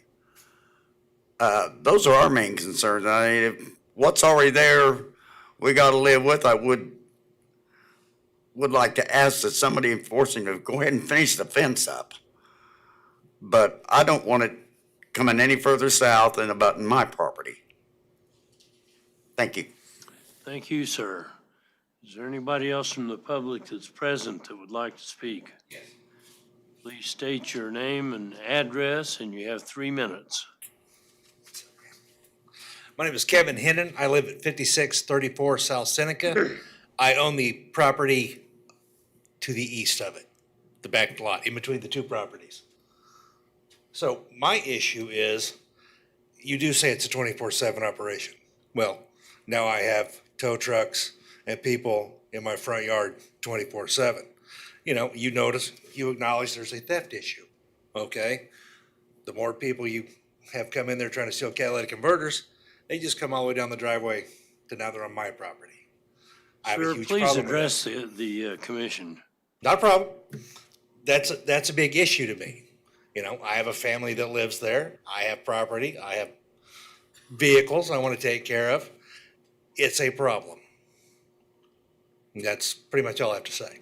Well, other than resale value and property tax is a big issue right now. Thank you. Thank you for your comments. Anybody else present that would like to speak on this case? State your name and address, and you have 3 minutes. My name is Greg Allison, and I'm a member and board member of the church to the north, South Life Church. And we're opposed to this use in zoning. We are in agreement with staff comments for denial, and we're in agreement with recommendations. Now, I would request that if you do move forward with a recommendation to approve, with LI zoning in this area, it just opens the door for future opportunity to expand the LI zoning. And I think the staff has done a good job representing that that's way out of conformance with the neighborhood and with the plans that the city and of Wichita, Sedgwick County, and Hayesville has had. So to open the door for all those different uses on, yes, it's a small parcel, but also open the door for expanding and using that as the door, foot in the door to do that. I would greatly oppose, and I frankly was a little bit surprised that they didn't request a protective overlay to be laid on this as part of any conditions of approval.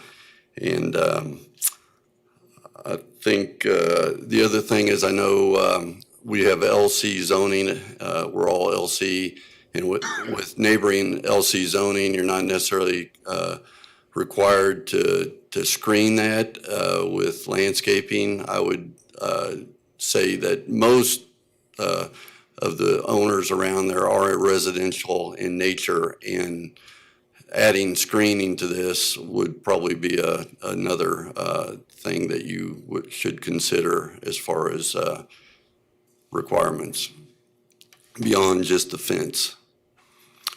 I'd be happy to, I do think having a professionally done site plan would be good, because I'm questioning whether all the traffic flow and everything actually works the way they expect it to work as well. Be happy to answer any questions. Thank you for your comments, sir. Is there anyone else from the public that would like to speak at this time? Please state your name and address. You have 3 minutes, and please address your comments to things that have not already been covered. Sure. My name is Robin Corbett. I live at 5700 South Seneca, and I just have something to add to what my husband had added earlier, is the fact that we are on well water, and so anything that would come from these cars that are being towed there, we have a concern that that could possibly contaminate the well water that we have. So I think that was all I needed to add. Sure. Thank you. Are there any other comments from the public that is present? Is there anyone that's on virtually that would like to comment on this from the public? If there's not, I'll bring it back to the applicant for rebuttal. You have 2 minutes.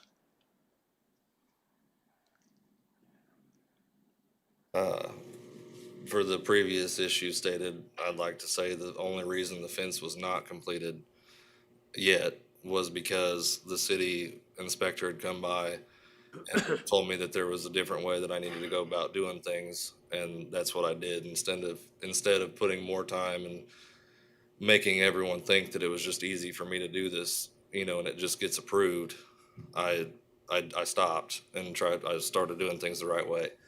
I have no intentions of moving further south. I know that property butts up to the property of the owner that I rent from.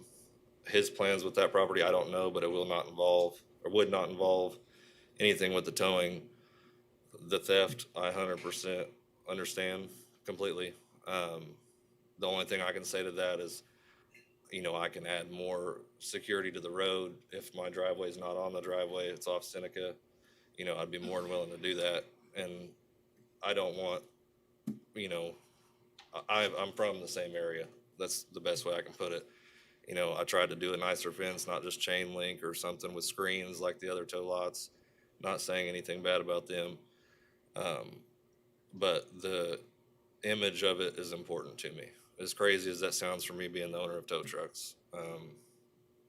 That's all I can really say. Commission, have any questions of the applicant at this time? Thank you for your comments. I'll bring it back to the commission. Okay, Yes. I've got some comments. To me, this is just not an appropriate use for this area. I think it's being not in conformance with the adopted plans, for one, and two, it'd be introducing a new use to the area, so I would be in favor of denial. You would I will move make a motion to deny so, it, yes. right. Second. Okay, so a yes vote means that you vote to deny this case.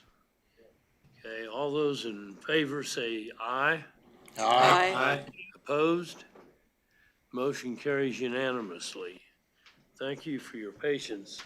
We have one more addition to the agenda, and I'll turn it over to Scott to make the introduction, but I just want to say, we heard this presentation in advanced plans this morning, and I would like to thank Tia, who is fighting a cold, I think, for staying with us this whole time to come in here and make the presentation. Thank you. Mr. Dill, I appreciate Hi. everybody. Is it too late to listen to PUD 00027? No. That item has been voted on already. Right. Bob, Yes. Bob, Joe Johnson, Yes. I would like to recommend that the planning commission would take the recommendation of advanced plans and approve this and pass it on to the council. Well, that shortcuts it. Well, it's sort of like a consent item. I can do So, I my mean, presentation in 10 minutes or less, but I'll I second that. appreciate the motion, Mr. Johnson. We have a motion and a second. Okay, do we have a motion, Mr. Johnson? Yes. Okay, and a second? Okay, we have a motion and a second to accept the recommendation of the Advanced Plans Committee to pass this on to the city council for affirmative action on the plan that has been laid out. All those in favor say aye. Aye. Aye. Opposed, the same sign. No. One no. Okay. No. 2 noes. We still have a quorum?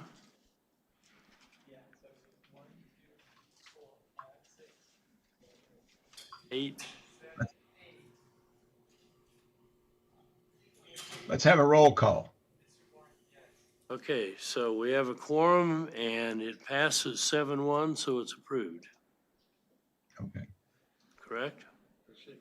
Right. Thank you. Mr. Warren is absent. He's Right. indisposed at the moment. Right. Thank you. Thank Well, that made you. easy work of Thank you things. for staying My- with us. I'm sorry No. that this drug out as long, but. My name is Tia. My presentation's up here, and if you have questions, please just reach out to me. Thank you. A clarification is, I believe we had 2 no votes on that, right? So it was 6-2.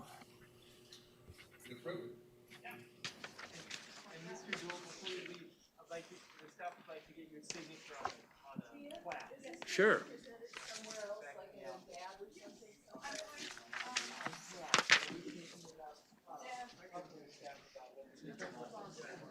Are we adjourned?